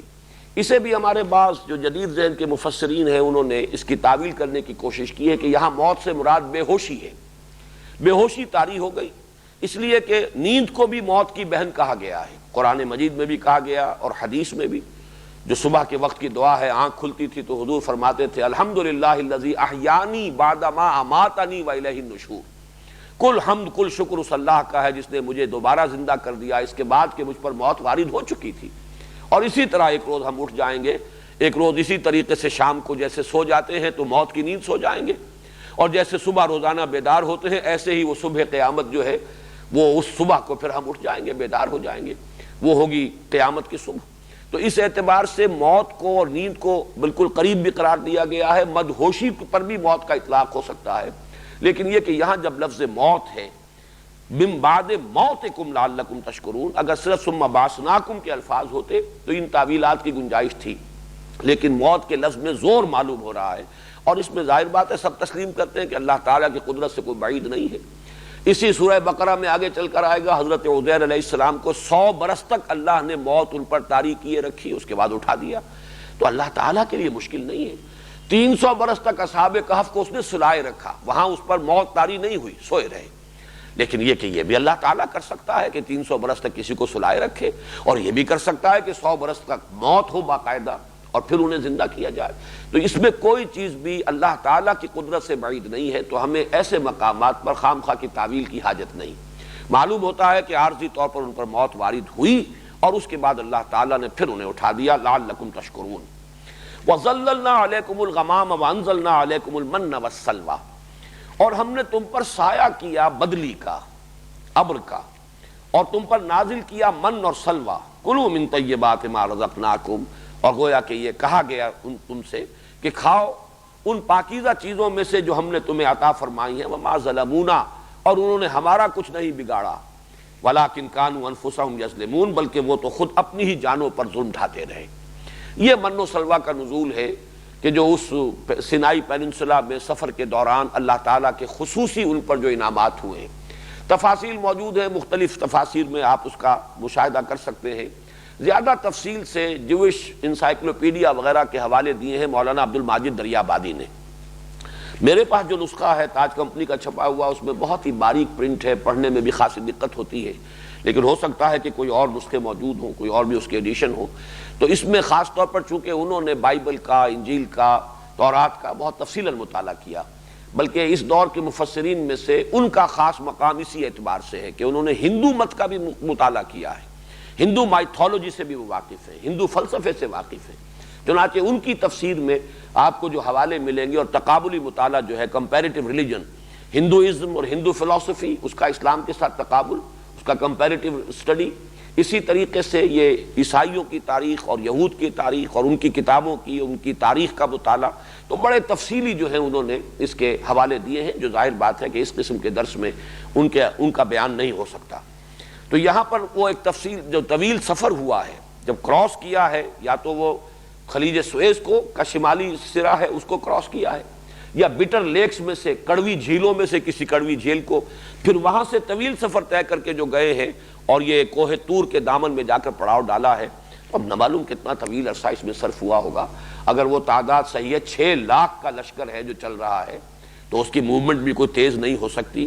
اس میں مختلف مقامات آئے ہیں اور مختلف مراحل آئے ہیں، جن میں سے 2 کا تذکرہ یہاں ہو رہا ہے۔ ایک تو شدید دھوپ، بیابان اور دشت، دھوپ کی شدت، اس کے لیے تو اللہ تعالیٰ نے خاص اہتمام فرمایا کہ جہاں جہاں یہ قافلہ چل رہا تھا، اصل میں کبھی میں جب ان مقامات سے گزرتا ہوں تو ایک قافلے کی یاد مجھے بھی آ جاتی ہے۔ 170 میل کا سفر ہم نے بھی ایک قافلے میں طے کیا ہے 20 دن میں، حصار سے چل کر اور سلیمان کی ہیڈ ورکس تک کل 170 میل، اور 10 میل لمبا قافلہ ہمارا ہوتا تھا۔ یہ باتیں اگر بیان کی جائیں تو جن لوگوں نے کہ اس کا کوئی تجربہ اور مشاہدہ نہیں کیا ہے ان کے لیے ناقابل یقین ہوگی۔ 10 میل لمبا قافلہ اور 10 میل روزانہ کا سفر ہوتا تھا۔ صبح 4 بجے پہلی بیل گاڑی نکلتی تھی پڑاؤ سے، اور ایک کے بعد دوسری، دوسری کے بعد تیسری، چوتھی، یہ چل رہی ہیں۔ جیسے سانپ نکلتا ہے بل سے، ایسے ہی وہ بیل گاڑیوں کی قطار جو ہے نکل رہی ہے۔ 10 بجے آخری جو ہے گاڑی نکلتی تھی بیل گاڑی قافلے کی، 10 میل لمبا ہے، 10 میل ہی جانا ہے، تو اس وقت ٹھیک 10 بجے وہ پہلی بیل گاڑی جو ہے وہ اگلے پڑاؤ پر پہنچ چکی ہوتی تھی۔ شام کو 4 بجے پھر وہ آخری بیل گاڑی داخل ہوتی تھی۔ تو اس طریقے سے وہ نقشہ جو ہے، اور وہ بھی 1 لاکھ کا قافلہ تھا، 90,000 سے اوپر انسان تھے اس قافلے کے اندر۔ چند گاؤں تھے، دیہات تھے ضلع حصار کے، جن میں یہ راجپوت آباد تھے، جنہیں رانگڑ کہا جاتا ہے عام زبان میں۔ تو ان کے کئی جو بڑے بڑے گاؤں تھے وہ پورے کے پورے جو ہے اس قافلے میں شامل تھے، اسی میں ہم نے سفر کیا ہے۔ تو یہ 6 لاکھ کا یوں سمجھیے کہ اس سے 6 گنا بڑا قافلہ یہ چل رہا ہے اور طویل سفر طے کر رہا ہے۔ تو اس میں کیا کیا شدائد آئے ہوں گے، ہمیں اب بھی یاد ہے۔ یہ جوہر چھپڑ جنہیں آپ کہتے ہیں، جن کے پانی کو آدمی دیکھ نہیں سکتا، ہم اس کا پانی پیتے رہے، جس پانی میں کہ نظر آتا تھا کہ کیڑے جو ہیں کل بلا رہے ہیں، اور پانی نہیں ہے تو کیا کریں گے، وہ پانی جو ہے وہی بہت غنیمت معلوم ہوتا تھا۔ ایسے چاول جو اگر کہیں مل گئے ہیں، کوئی راشن کے اندر کہیں عطا ہو گئے کہ جن کے بالکل کھوکھلے چنے ہیں، تو کھوکھلے، جن کو آدمی دیکھنا گوارا نہ کرے، لیکن اس وقت کی بھوک کے اندر وہ بھی ہم نے کھائے۔ تو یہ سارے شدائد آتے ہیں۔ تو یہ 6 لاکھ کا قافلہ جو اس نے بڑا طویل سفر طے کیا ہے، اور یہ کوئی 170 میل نہیں ہے، تو کئی 100 میل کا سفر ہے۔ اس دوران میں جو واقعات آئے ہیں، جن میں سے ایک واقعہ یہ ہے کہ ایک جگہ پر پانی کی شدید قلت ہو گئی، ایک جگہ خوراک بالکل ختم ہو گئی، راشن ختم ہو گیا۔ اور اس میں تورات میں بڑی تفصیلات آئی ہیں کہ بنی اسرائیل ایسی ناہنجار قوم تھی کہ جہاں ذرا کوئی سختی آتی تھی وہ حضرت موسیٰ علیہ السلام کے خلاف بڑبڑانا شروع کر دیتے تھے، یہ مروا دیا اس شخص نے ہمیں لا کر، اس سے تو ہم وہیں بہتر تھے، چلو جو غلامی تھی لیکن کھانے پینے کو تو ملتا تھا۔ ہم اب یاد کرتے ہیں اپنے چولہوں کے پاس بیٹھ کر، ہم ہنڈیوں کے اوپر جب چولہوں پر ہنڈیاں پکتی تھیں اور اس کی خوشبوئیں آتی تھیں اور ہم بیٹھ کر کھانا کھاتے تھے، وہ سارے جو ہیں ہمیں لذتیں یاد آتی ہیں۔ یہ آزادی کیا دلوائی اس نے تو ہمیں مروا دیا لا کر یہاں پر بیابان میں، نہ کھانے کو کچھ ہے نہ پینے کو کچھ ہے۔ اس کی پوری تفاصیل تورات میں موجود ہے، ان کا اس طرح کا معاملہ، یہاں تک کہ قتل کرنے پر آمادہ ہو جانا۔ ایک خاص واقعہ جو ہے جو آگے آئے گا، وَإِذِ اسْتَسْقَىٰ مُوسَىٰ لِقَوْمِهِ، اس میں تو یہاں تک کہ حضرت موسیٰ حضرت ہارون کو قتل کرنے کے درپے ہو گئے تھے، اور پھر وہ جا کر اوندھے منہ جو ہے، جو ان کا خیمہ ایک ساتھ چلتا تھا، عبادت گاہ کا خیمہ، پھر اس کے دروازے پر جا کر حضرت موسیٰ اور حضرت ہارون دونوں سجدے میں پڑے ہیں، اور انہوں نے دعائیں کی ہیں گڑ گڑا کر اللہ سے کہ پروردگار کوئی پانی کا بندوبست فرما۔ تو اسی طرح کے حالات ہیں جن کا تذکرہ ہو رہا ہے کہ کہیں دھوپ کی شدت تھی تو کوئی بدلی تھی کہ جو ان کے ساتھ ساتھ چل رہی ہے، جہاں جہاں وہ جا رہے ہیں اوپر بادل جو ہے ان کا سائبان بھی ساتھ کے ساتھ چل رہا ہے تاکہ دھوپ کی شدت سے نجات ملے۔ وَظَلَّلْنَا عَلَيْكُمُ الْغَمَامَ وَأَنزَلْنَا عَلَيْكُمُ الْمَنَّ وَالسَّلْوَىٰ، نازل فرمایا تم پر من اور سلوہ۔ یہ ایک خاص غذا کا اہتمام کیا گیا جہاں کوئی غذا کی صورت نہیں رہی تھی، اور جب انہوں نے اسی طریقے سے حضرت موسیٰ علیہ السلام کو تنگ کرنا شروع کیا، غالباً اذان شروع ہو گئی۔ وآخرہ، تو غذا کا سامان جو اللہ نے فراہم کیا وہ 2 شکلوں میں۔ ایک تو من جو ہے وہ کہتے ہیں کہ رات کے وقت جیسے اوس گرتی ہے، ایسے ہی کوئی فضا سے کوئی چیز نیچے گرتی تھی زمین پر، اور پھر صبح کے وقت جو ہے سورج نکلنے سے پہلے پہلے جب ذرا ٹھنڈا وقت ہوتا تھا جم جاتی تھی۔ یہ جیسے دھنیے کے بیج ہوتے ہیں اس طرح کی کوئی چیز، اور اس کے اندر اللہ تعالیٰ نے وہ سارے کاربوہائیڈریٹ جو انسان کو ضروری ہے اس کی غذا کے لیے وہ فراہم کیا۔ میٹھی ہوتی تھی بڑی، اور اس کو پھر وہ لوگ جمع کر لیتے تھے، اس کو پیستے تھے، اور وہ گویا کہ ان کے لیے جو غلے کی ضرورت ہے وہ اس طریقے سے اللہ نے پوری فرمائی۔ اور سلوا جو ہے یہ بٹیر کی قسم کا ایک پرندہ تھا، جھنڈ کے جھنڈ آتے تھے اور خود ہی گرتے تھے آ کر قدموں میں، جن کو پکڑ لینا بہت آسان۔ تو اس سے اللہ تعالیٰ نے پروٹین کی سپلائی ان کے لیے کر دی۔ وَلَحْمَ طَيْرٍ مِّمَّا يَشْتَهُونَ، جتنے چاہو پکڑ لو۔ اور یہ دونوں چیزیں جو ہیں اللہ تعالیٰ نے خصوصی احسان سے۔ من کے بارے میں تورات نے تو یہ کہا ہے کہ اس کا نام من اس لیے پڑ گیا کہ جب وہ چیز دیکھی زمین پر پڑی ہوئی تو انہوں نے ایک دوسرے سے پوچھا من یہ کیا ہے، چونکہ عبرانی اور عربی زبان میں عرض کر چکا ہوں یا تو ماں بیٹی کا رشتہ ہے ان کے مابین، یا یہ کہ یہ بہنیں ہیں آپس میں، کسی ایک ہی زبان سے دونوں زبانیں نکلی ہیں۔ تو من ماں کے معنی میں یہ کیا ہے، ماہذا،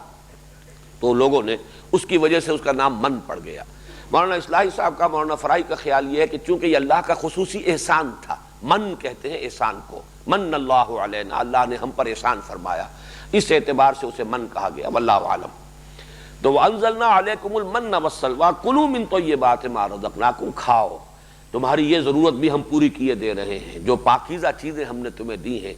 تمہاری تمام غذا کی ضروریات فراہم کر دیں بغیر اس کے کہ تمہیں کوئی کاشتکاری کرنی پڑے، ہل چلانا پڑے، کوئی شکار کے لیے مشقتیں جھیلنی پڑے۔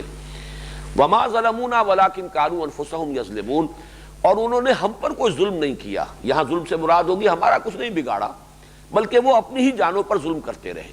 یہاں وضاحت نہیں ہے، لیکن اکثر مفسرین کا اور تورات کے حوالے سے جب تفسیر کی گئی ہے تو اس میں بیان کیا گیا ہے کہ انہیں روک دیا گیا تھا کہ اس کی ہولڈنگ نہ ہو، اس کو جمع نہ کیا جائے۔ روز کے روز اللہ جو دے رہا ہے اس کو کھا لو، اپنی ضرورت پوری کر لو، باقی اسے سینت کر رکھنے اور جمع کرنے کی اجازت نہیں ہے۔ لیکن وہ جو ایک ذہنیت، سرمایہ دارانہ ذہنیت یہود کے مزاج کے اندر جو وہ ایک چیز ہمیشہ سے شامل رہی ہے، چوری چھپے اس کو جمع کرنے کی انہوں نے کوشش کی، اور اس سے پھر یہ کہ اللہ تعالیٰ کی طرف سے کوئی اظہار ناراضگی ہوا، اس کی طرف اشارہ کیا جا رہا ہے۔ وما ظلمونا، ہمارا کچھ نہیں بگاڑا انہوں نے، ولکن كانوا انفسهم یظلمون، بلکہ وہ اپنی ہی جانوں پر ظلم کرتے رہے۔ وَإِذْ قُلْنَا ادْخُلُوا هَٰذِهِ الْقَرْيَةَ فَكُلُوا مِنْهَا حَيْثُ شِئْتُمْ رَغَدًا وَادْخُلُوا الْبَابَ سُجَّدًا وَقُولُوا حِطَّةٌ نَغْفِرْ لَكُمْ خَطَايَاكُمْ وَسَنَزِيدُ الْمُحْسِنِينَ فَبَدَّلَ الَّذِينَ ظَلَمُوا قَوْلًا غَيْرَ الَّذِي قِيلَ لَهُمْ فَأَنزَلْنَا عَلَى الَّذِينَ ظَلَمُوا رِجْزًا مِّنَ السَّمَاءِ بِمَا كَانُوا يَفْسُقُونَ۔ اور یاد کرو جب کہ ہم نے کہا کہ داخل ہو جاؤ اس بستی میں، هذه القرية، اب یہ گویا کہ اشارہ کیا جا رہا ہے ان لوگوں کے لیے تو هذه القرية، یہ بالکل اسی طرح کی بات ہے وَلَا تَقْرَبُوا هَٰذِهِ الشَّجَرَةَ، تو گویا کہ اشارہ کر کے ایک وہ جنت کا ایک درخت معین کر دیا گیا تھا، اسی طرح ان کے لیے وہ شہر معین ہے۔ لیکن مفسرین کو بہرحال اس میں پھر کھوج لگانی پڑی ہے، تحقیق کرنی پڑی ہے کہ یہ شہر کون سا تھا۔ تو سلف میں جو ہماری آراء ہیں وہ دو شہروں کے بارے میں ہے، یا تو یہ یروشلم بیت المقدس کی فتح کا مرحلہ ہے، یا اس سے پہلے جسے آج کل کے نقشے میں جیریکو لکھا جاتا ہے، اریحا اس کا پرانا نام تھا۔ یہ شہر ہے جو فلسطین کا سب سے پہلے اللہ تعالیٰ نے ان کے ہاتھوں فتح کرایا، اور اس پر تقریباً اجماع ہے کہ حضرت موسیٰ علیہ السلام کے انتقال کے بعد 40 برس تک یہ جو صحرائے تیہ میں بھٹکتے رہے ہیں، جس کا سورہ مائدہ میں تذکرہ ہے کہ جب انہیں جنگ کا حکم دیا گیا کہ اب اللہ کی راہ میں نکلو اور قتال کرو، اور انہوں نے کوڑا جواب دیا کہ فَذْهَبْ أَنْتَ وَرَبُّكَ فَقَاتِلَا إِنَّا هَاهُنَا قَاعِدُونَ، جاؤ اے موسیٰ تم اور تمہارا رب جنگ کرو، ہم تو یہیں بیٹھے ہیں۔ تو پھر صدا دی گئی کہ اب یہ بیت المقدس ہو یا یہ فلسطین ہو جو ہم انہیں دے چکے تھے، فَإِنَّهَا مُحَرَّمَةٌ عَلَيْهِمْ 40 سَنَةً، اب یہ 40 برس کے لیے ان پر حرام کر دی گئی سرزمین۔ یتیہون فی الارض، اب اسی صحرائے تیہ میں بھٹکتے پھریں گے۔ یہ صحرائے تیہ جو ہے یہ اسی سینائی پیننسولا کا شمال مشرقی گوشہ ہے، اس میں بڑا زبردست یہ بیابان ہے اور صحرا ہے، اس کو صحرائے تیہ اسی لیے کہتے ہیں یتیہون فی الارض، 40 برس تک اس میں بھٹکتے رہے۔ اس 40 برس کے دوران حضرت موسیٰ کا بھی انتقال ہو گیا، حضرت ہارون کا بھی ہو گیا علیہ السلام۔ اس کے بعد جو نئی نسل پروان چڑھی، اس کو نوٹ کر لیجئے، اس لیے کہ تمدن کے یہ اصول جو ہیں یہ ہمارے لیے جو سبق ملتے ہیں اس سے وہ بہت اہمیت کے حامل ہیں، کہ چونکہ کئی سو برس ان پر تشدد ہوا تھا مصر میں، ان کی غیرتیں کچلی گئی تھیں۔ جب غیرت اس طریقے سے کچلی جاتی ہے تو ہمت جو ہے انسان میں اور قوت ارادی وہ بھی کمزور پڑ جاتی ہے۔ غلامی کے اثرات تھے اس پوری قوم کے اوپر کہ جس کو حضرت موسیٰ لے کر نکلے، بزدلی تھی، تھوڑدلا پن تھا، کم ہمتی تھی، قدم قدم پر اپنے ہی رسول کے یوں سمجھیے کہ اس سے دست و گریباں ہونے کے لیے تیار، اور جب حکم دیا گیا جنگ کیا تو کوڑا جواب۔ لیکن یہ کہ پھر جب اس 40 برس کے دوران ظاہر بات ہے کہ حضرت موسیٰ اور حضرت ہارون کا انتقال ہو گیا، تو گویا کہ وہ ساری نسل جو تھی جس نے غلامی کا داغ اٹھایا تھا وہ ختم ہو گئی، جو مصر میں رہے تھے غلامی میں، اور ان کی جن کی کہ ہمتیں جو ہے کچلی گئی تھیں، جن کے اندر وہ عزیمت اب باقی نہیں رہی تھی، استقامت نہیں رہی تھی، ایک نئی نسل پیدا ہوئی ہے صحرا میں۔ وہ جو اقبال نے کہا ہے کہ فطرت کے مقاصد کی کرتا ہے نگہبانی، یا بندہ صحرائی یا مرد کوہستانی۔ تو صحرائے تیہ میں اب ایک نئی نسل پیدا ہوئی، وہی پل پلی بڑھی، پروان چڑھی، وہ کھلی فضا میں، آزادی کی فضا میں، اور مشقتیں جو ہے صحرائی زندگی کی وہ اس نے جھیلی ہیں۔ تو اب اس کے اندر جان پیدا ہوئی کہ حضرت موسیٰ علیہ السلام کے جو جانشین ہیں، اگرچہ صراحت کے ساتھ کہیں مذکور نہیں ہے کہ وہ انبیاء میں سے بھی ہیں، لیکن یہ کہ بعض حضرات انہیں نبی قرار دیتے ہیں، حضرت یوشع ابن نون، جوشوا، تورات کے وہ جوشوا ہیں، لیکن یہ کہ عربی میں یوشع ابن نون، انہی کا ذکر ہے سورہ کہف میں۔ حضرت موسیٰ علیہ السلام کے جو ساتھی تھے، قال موسیٰ لفتاہ، یہ ایک نوجوان ان کے ساتھی تھے جو ان کے ساتھ رہے تھے اس سفر میں جس پر اللہ نے بھیجا تھا، جس میں کہ حضرت خضر سے ان کی ملاقات ہوئی ہے۔ بہرحال وہ جب ان کی خلافت کا دور آیا ہے، وہ خلیفہ اول ہیں حضرت موسیٰ علیہ السلام کے، تو جو نئی نسل پیدا ہوئی تھی اس بیابان میں اور اس صحرائے جو تیہ کی دشت نوردی کے دوران، وہ اس نے پھر جہاد کیا، اور پہلا شہر جو فتح ہوا ہے وہ جیریکو یا اریحا شہر ہے۔ تو اللہ تعالیٰ اس کا ذکر فرما رہے ہیں وَإِذْ قُلْنَا ادْخُلُوا هَٰذِهِ الْقَرْيَةَ، اور یاد کرو جب کہ ہم نے کہا تھا داخل ہو جاؤ اس بستی میں، یعنی فاتح کی حیثیت سے یہ تم پر فتح، ہم تمہیں اس کی فتح عطا فرما رہے ہیں۔ فَكُلُوا مِنْهَا حَيْثُ شِئْتُمْ رَغَدًا، اور اب وہاں سے کھاؤ اس میں سے جیسے چاہو با فراغت۔ ایک شہر ہے فتح ہو رہا ہے، اس کے اندر بہرحال گودام بھی ہوں گے، اس میں غلے بھی ہوں گے، اس میں ہر طرح کی نعمتیں ہوں گی۔ اب جب فاتح کی حیثیت سے تم داخل ہو رہے ہو تو گویا کہ اب یہ تمہارے ڈسپوزل پر ہے۔ کلو منہا، اب ان میں سے کھاؤ، ہے سو شے، تم جہاں سے چاہو، رغدن با فراغت، وادخلوا الباب سجدا، اور داخل ہو دروازے میں سجدہ کرتے ہوئے۔ لیکن سجدے سے مراد یہاں پر در حقیقت وہ اصطلاحی سجدہ نہیں ہے کہ زمین جیسے کہ پیشانی زمین پر ٹکا دی جاتی ہے، یہ انتہائی شکل ہے سجدے کی، جھکنا۔ رکوع کے لیے بھی لفظ سجدہ آتا ہے، جیسے کہ حضرت ابراہیم علیہ السلام کے بارے میں آتا ہے کہ انہوں نے سجدہ کیا جب وہ فرشتے آئے تھے ملنے کے لیے۔ وہ سجدہ اس معنی میں نہیں، جھک کر ملنا، رکوع کرنا، یہ در حقیقت یہ ایک انداز تھا اس وقت کا۔ تو یہاں پر اس سے مراد ہے دروازے میں فاتحانہ داخل ہو تو تمہاری گردنیں غرور سے اکڑی ہوئی نہیں ہونی چاہیے، تمہارا طرز عمل عام دنیا داروں کے طرز عمل سے مختلف ہونا چاہیے۔ تم رسول کی امت ہو، تمہاری تربیت ہوئی ہے، صحرا کے اندر اللہ نے تمہاری تربیت کی ہے۔ اب یہاں پر جو تمہارا داخلہ ہونا چاہیے، جیسے کہ حضور صلی اللہ علیہ وسلم کا داخلہ ہے، جب آپ مکے میں داخل ہوئے ہیں بحیثیت فاتح سن 8 ہجری میں، سن 10 رمضان مبارک سن 8 ہجری، تو اس وقت یہ روایات میں آتا ہے کہ حضور کی گردن اتنی جھکی ہوئی تھی کہ جس سواری پر آپ تھے اس کی گردن کے ساتھ گویا کہ آپ کی پیشانی تقریباً مس کر رہی تھی، کہ کہیں ایسا نہ ہو کہ اس وقت جو ہے گردن اکڑ جائے، اس میں پیدا ہو جائے ایک طرح کے غرور کی کیفیت، بلکہ اللہ تعالیٰ کے سامنے جھکے ہوئے عاجزی کے ساتھ ایک ہیوملٹی کا انداز ہونا چاہیے، بجائے ایروگنس کے اور بجائے اپنے تفاخر کے اور اپنی شان۔ اور جیسے کہ آج کل تو دنیا میں ہوتا ہے، بڑے جشن مناتے ہوئے اور روب ڈالتے ہوئے اور بینڈ باجوں کے ساتھ جو ہے پوری طرح داخل ہوتے ہیں، ڈھول ڈھمکے کے ساتھ، بجائے اس کے تم داخل ہو وہاں پر جھک کر، اپنے سروں کو جھکائے ہوئے، اللہ تعالیٰ کی عظمت کا اعتراف کرتے ہوئے۔ وادخلوا الباب سجدا وقولوا حطۃ، اور زبان پر تمہارے استغفار ہونا چاہیے۔ لفظ حطہ، حتہ یا حتو کہتے ہیں کسی چیز کو جھاڑ دینا، تو انسان کے گناہوں کو جھاڑ دینے والی چیز، انسان سے اس کے اثرات جو ہیں گناہ کے زائل کر دینے والی چیز ہے مغفرت۔ قولوا حطۃ، اللہ سے استغفار کرتے رہو، پروردگار ہماری خطاؤں سے درگزر فرما، ہماری کوتاہیاں معاف فرما دے، ہم سے اگر کوئی اسراف ہوا ہے، وہ اگر کوئی زیادتی ہو گئی ہے، اللہ تو بخش دے، تو نے ہم پر کرم فرمایا ہے۔ تو یہ عاجزی کا اور تذلل کا تمہارے انداز سے جو ہے اظہار ہونا چاہیے، اور دوسرے یہ کہ تمہاری زبانوں پر استغفار ہونا چاہیے۔ قولوا حطۃ نغفر لکم خطایاکم، ہم بخش دیں گے تمہارے لیے تمہاری جو بھی خطائیں ہوئی ہیں، ان کے جو بھی اللہ تعالیٰ کی طرف سے جو بھی احکام آئے ان میں کوئی کمی بیشی ہوتی رہی ہے تمہاری جانب سے تو ہم معاف فرما دیں گے۔ وَسَنَزِيدُ الْمُحْسِنِينَ،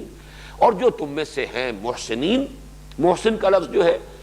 عربی زبان میں کسی اور سینس میں آتا ہے، اردو میں کسی اور سینس میں۔ عربی زبان میں اگر اس کے بعد الہ کا لفظ آئے گا، احسن الہ، کسی پر احسان کرنا، تو احسن الہ ہوگا، الہ، اس نے اس پر احسان فرمایا۔ محض احسان کا لفظ آئے گا تو کسی بھی کام کو خوبصورتی سے کرنا، عمدگی سے کرنا، بڑی توجہ کے ساتھ کرنا۔ جیسے کہ آیا ہے کہ جب تم جانور کو ذبح کرو فَأَحْسِنُوا الذِّبْحَ أَحْسِنُوا الْقَتْلَ، قتل کر رہے تو وہ بھی عمدگی کے ساتھ کرو، یعنی یہ کہ چھری تیز ہونی چاہیے، جانور کو تکلیف نہ پہنچاؤ کہ اس کے اوپر چلا رہے ہو چھریاں، اور بلکہ یہ کہ ایک ہر کام کو جس کو کرو عمدگی کے ساتھ، خوبصورتی کے ساتھ، اہتمام کے ساتھ۔ تو جو بھی تم میں سے، اب یہ احسان کا درجہ سب سے بلند ہے، اسلام، ایمان، احسان، تو یہ وہ مقام ہے جو سنزید المحسنین، جن سے خطائیں ہوئی ہیں ان کی خطاؤں سے درگزر فرمائیں گے۔ جو محسنین ہیں، جو اپنے اس مقام بلند پر فائز ہیں، نیکی میں اور اپنے زہد میں، تقوی میں، عبادت گزاری میں، تو ان کو ہم اور بڑھائیں گے، ان کے اندر اضافہ کریں گے، ان کی ترقی درجات کا معاملہ ہوگا۔ تو نغفر لکم خطایاکم وسنزید المحسنین فبدل الذین ظلموا قولا غیر الذی قیل لہم، تو بدل دیا ان میں سے ظالموں نے، کچھ ان میں سے ایسے بھی نکلے سرکش۔ اس سے معلوم ہوا کہ وہ سب کے سب نہیں، منہم، من تبعیضیہ ہے، ان میں جو ظالم تھے، جو سرکش تھے، انہوں نے اس کا استہزاء کیا، اس کا مذاق اڑایا، انہوں نے وہ لفظ بھی بدل دیا۔ مختلف روایات آئی ہیں، حتہ کی بجائے حنطہ، ہمیں تو گیہوں چاہیے، گیہوں کی طرف میں ہم داخل ہو رہے ہیں، یا حبہ، حبہ، حبہ بھی یہ کہ جو اناج ہے، اس لیے کہ ترس گئے تھے، صحرا میں یہی چیز نہیں مل رہی تھی، من و سلوا ہے اللہ نے عطا فرمایا ہے، لیکن یہ کہ یہ چیزیں جن کے کہ انہیں، جن کی لذتوں کے وہ عادی تھے، بہت عرصے سے ان چیزوں سے وہ محروم تھے، تو اس طریقے سے انہوں نے اس لفظ کو بدلا۔ فبدل الذین ظلموا قولا غیر الذی قیل لهم، غیر اس کا جو ان سے کہا گیا تھا، بجائے حتہ کا، یہ جو جیسے کہ آپ کو معلوم ہے آگے چل کر آئے گا، لفظوں کو بدل کر معنی بدلنا یہ ان کی ایک خاص عادت تھی۔ جیسے کہ راعنا کو راعینا کہہ کے مفہوم بدل دیتے تھے۔ راعنا ان کا ایک مجلسی لفظ تھا کہ ذرا ہمارا لحاظ کیجئے، ایکسکیوز می یا پارڈن می، کہیں آپ کوئی بات کر رہے ہیں کسی سے اور آپ نے اس کی بات نہیں سنی، پارڈن می، تو وہ یہ در حقیقت اس قسم کا لفظ ان کے ہاں مجلسی تھا، راعنا۔ لیکن یہ جب حضور کی محفل میں آتے تو راعینا، اے ہمارے چرواہے، لیکن جب ان سے گرفت کی جاتی تھی کہ یہ کیا کہہ رہے ہو، حضور کی شان میں گستاخی کر رہے ہو، منافقین کا یہ طرز عمل تھا جو یہود کے زیر اثر، انہی کے تربیت دادا لوگ تھے اور وہ اس قسم کی حرکتیں کرتے تھے، راعینا، راعینا کی بجائے۔ تو آگے چل کر آئے گا کہ اللہ تعالیٰ نے مسلمانوں کو حکم دیا تم اس لفظ ہی کو ترک کر دو،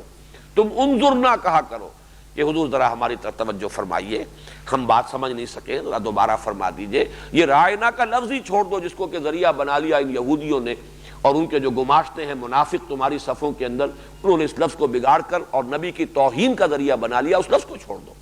تو جس طرح راعینا سے راعینا بنایا ہے، اسی طریقے سے حتہ کا انہوں نے حبہ یا حنطہ کر کے اپنے اس لفظ کو بدلا ہے۔ دل ہی دل میں خوش ہو رہے ہیں کہ یہ ہم سے کیا کہا جا رہا ہے، ہم اس کا مذاق اڑا رہے ہیں، لیکن یہ کہ یہ سب کا معاملہ نہیں، نوٹ کر لیجئے، فبدل الذین ظلموا منہم قولا غیر الذی قیل لهم، تو ان میں سے جو ظالم تھے، جو سرکش تھے، جو فاسق و فاجر تھے، انہوں نے اس لفظ کو چھوڑ کر کے جس کا انہیں حکم دیا گیا تھا اس کو ایک اور لفظ سے بدل دیا۔ فانزلنا علی الذین ظلموا رجزا من السماء بما كانوا یفسقون، تو ہم نے پھر نازل فرمایا ان ظالموں پر، فاسقوں پر، ان سرکشوں پر آسمان سے ایک عذاب،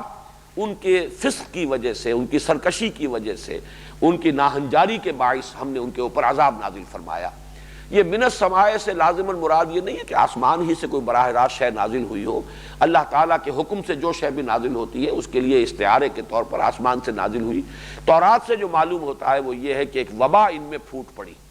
اس شہر میں داخل ہونے کے بعد یہ جو سرکش قسم کے لوگ تھے انہوں نے زنا کاریاں بھی کی، وہاں پر ظاہر بات ہے فاتح کی حیثیت سے داخل ہوئے تھے، انہوں نے وہاں پر بدکاریاں کی، جس کے نتیجے میں طاعون کی ایک بیماری ان میں پھیلی ہے اور 30,000 افراد ان کے جو ہیں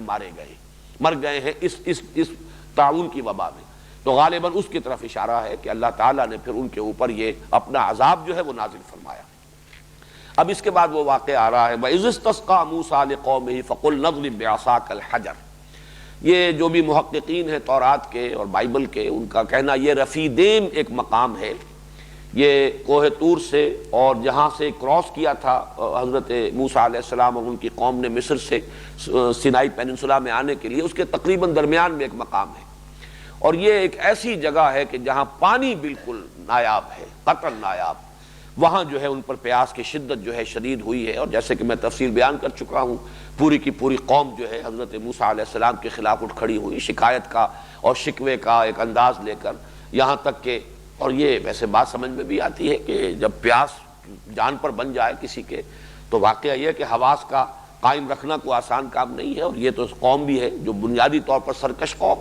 تو اس نے پھر جو روش اختیار کی، تو الفاظ یہ آئے ہیں تورات میں کہ موسیٰ اور ہارون دونوں جا کر اوندھے منہ گر گئے، وہ جو ان کا عبادت گاہ کا خیمہ تھا اس کے دروازے پر انہوں نے گڑ گڑا کر دعائیں کی، اور یہ چیز بھی سمجھ میں آتی ہے جیسے حضور صلی اللہ علیہ وسلم نے جو غزوہ بدر سے قبل کی رات ہے اس میں جس طریقے سے گڑ گڑا کر دعائیں کی ہیں اللہ سے، اور طویل سجدہ کیا ہے کہ پروردگار میری 15 برس کی کمائی جو ہے، 15 برس کی محنت کا حاصل ہے جو میدان میں نے لا کر ڈال دیا ہے، اے اللہ اگر تو نے ہمیں فتح نہ دی اور اگر مدد نہ فرمائی تو پھر قیامت تک تیرا نام لینے والا کوئی نہیں ہوگا۔ یہ الفاظ بھی آپ کی زبان مبارک سے نکلے ہیں، اس لیے کہ آخری نبی میں ہوں، آخری رسول میں ہوں، اور میری 15 برس کی کمائی یہ ہے۔ تو اسی طرح کی دعا جو ہے حضرت موسیٰ علیہ السلام نے، حضرت ہارون دونوں نے کی ہے، تو اللہ نے حکم دیا کہ اپنا عصا لے کر چلو اور قوم کے بڑے سرداروں کو بھی ساتھ لو، اور فلاں چٹان جو معین ہے اس پر جا کے ضرب لگاؤ۔ 2 مرتبہ حضرت موسیٰ علیہ السلام نے ضرب لگائی اور اس میں سے 12 چشمے پھوٹ بہے۔ اس میں مولانا مودودی نے بھی بہت ہی اختصار سے حوالہ دیا ہے کہ بہت سے جو سیاح ہیں جنہوں نے تحقیق کی ہے، خاص طور پر یہ تورات میں جن واقعات کا تذکرہ ہے ان کی، تو اس کا حوالہ بڑا اختصار سے دیا ہے، لیکن مولانا عبد الماجد دریابادی نے بڑے تفصیل سے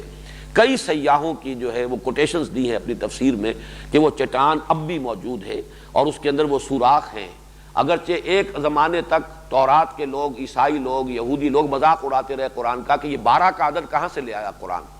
12 چشمے کہاں سے، اس لیے کہ تورات میں کہیں 12 چشموں کا تذکرہ نہیں ہے۔ یہ ضرور ہے کہ چشمے پھوٹ بہے لیکن 12 کا عدد نہیں ہے، یہ محمد نے کہاں سے بیان کر دیا۔ لیکن یہ کہ ثابت کیا ہے کہ پھر بعد میں جو سیاح گئے ہیں تو وہاں پر وہ سوراخ جو ہیں ان کی تعداد اتنی ہی بنتی ہے، ایک ہی چٹان سے مختلف اس کے گوشوں میں سے، سائڈز میں سے، اطراف میں سے سوراخ بنے اور ان میں سے پانی جو ہے وہ پھوٹ بہا، اور اس طریقے سے 12 چشمے۔ اور اس کا ایک بہت ہی معنوی تعلق ہے اس سے کہ 12 قبیلے تھے،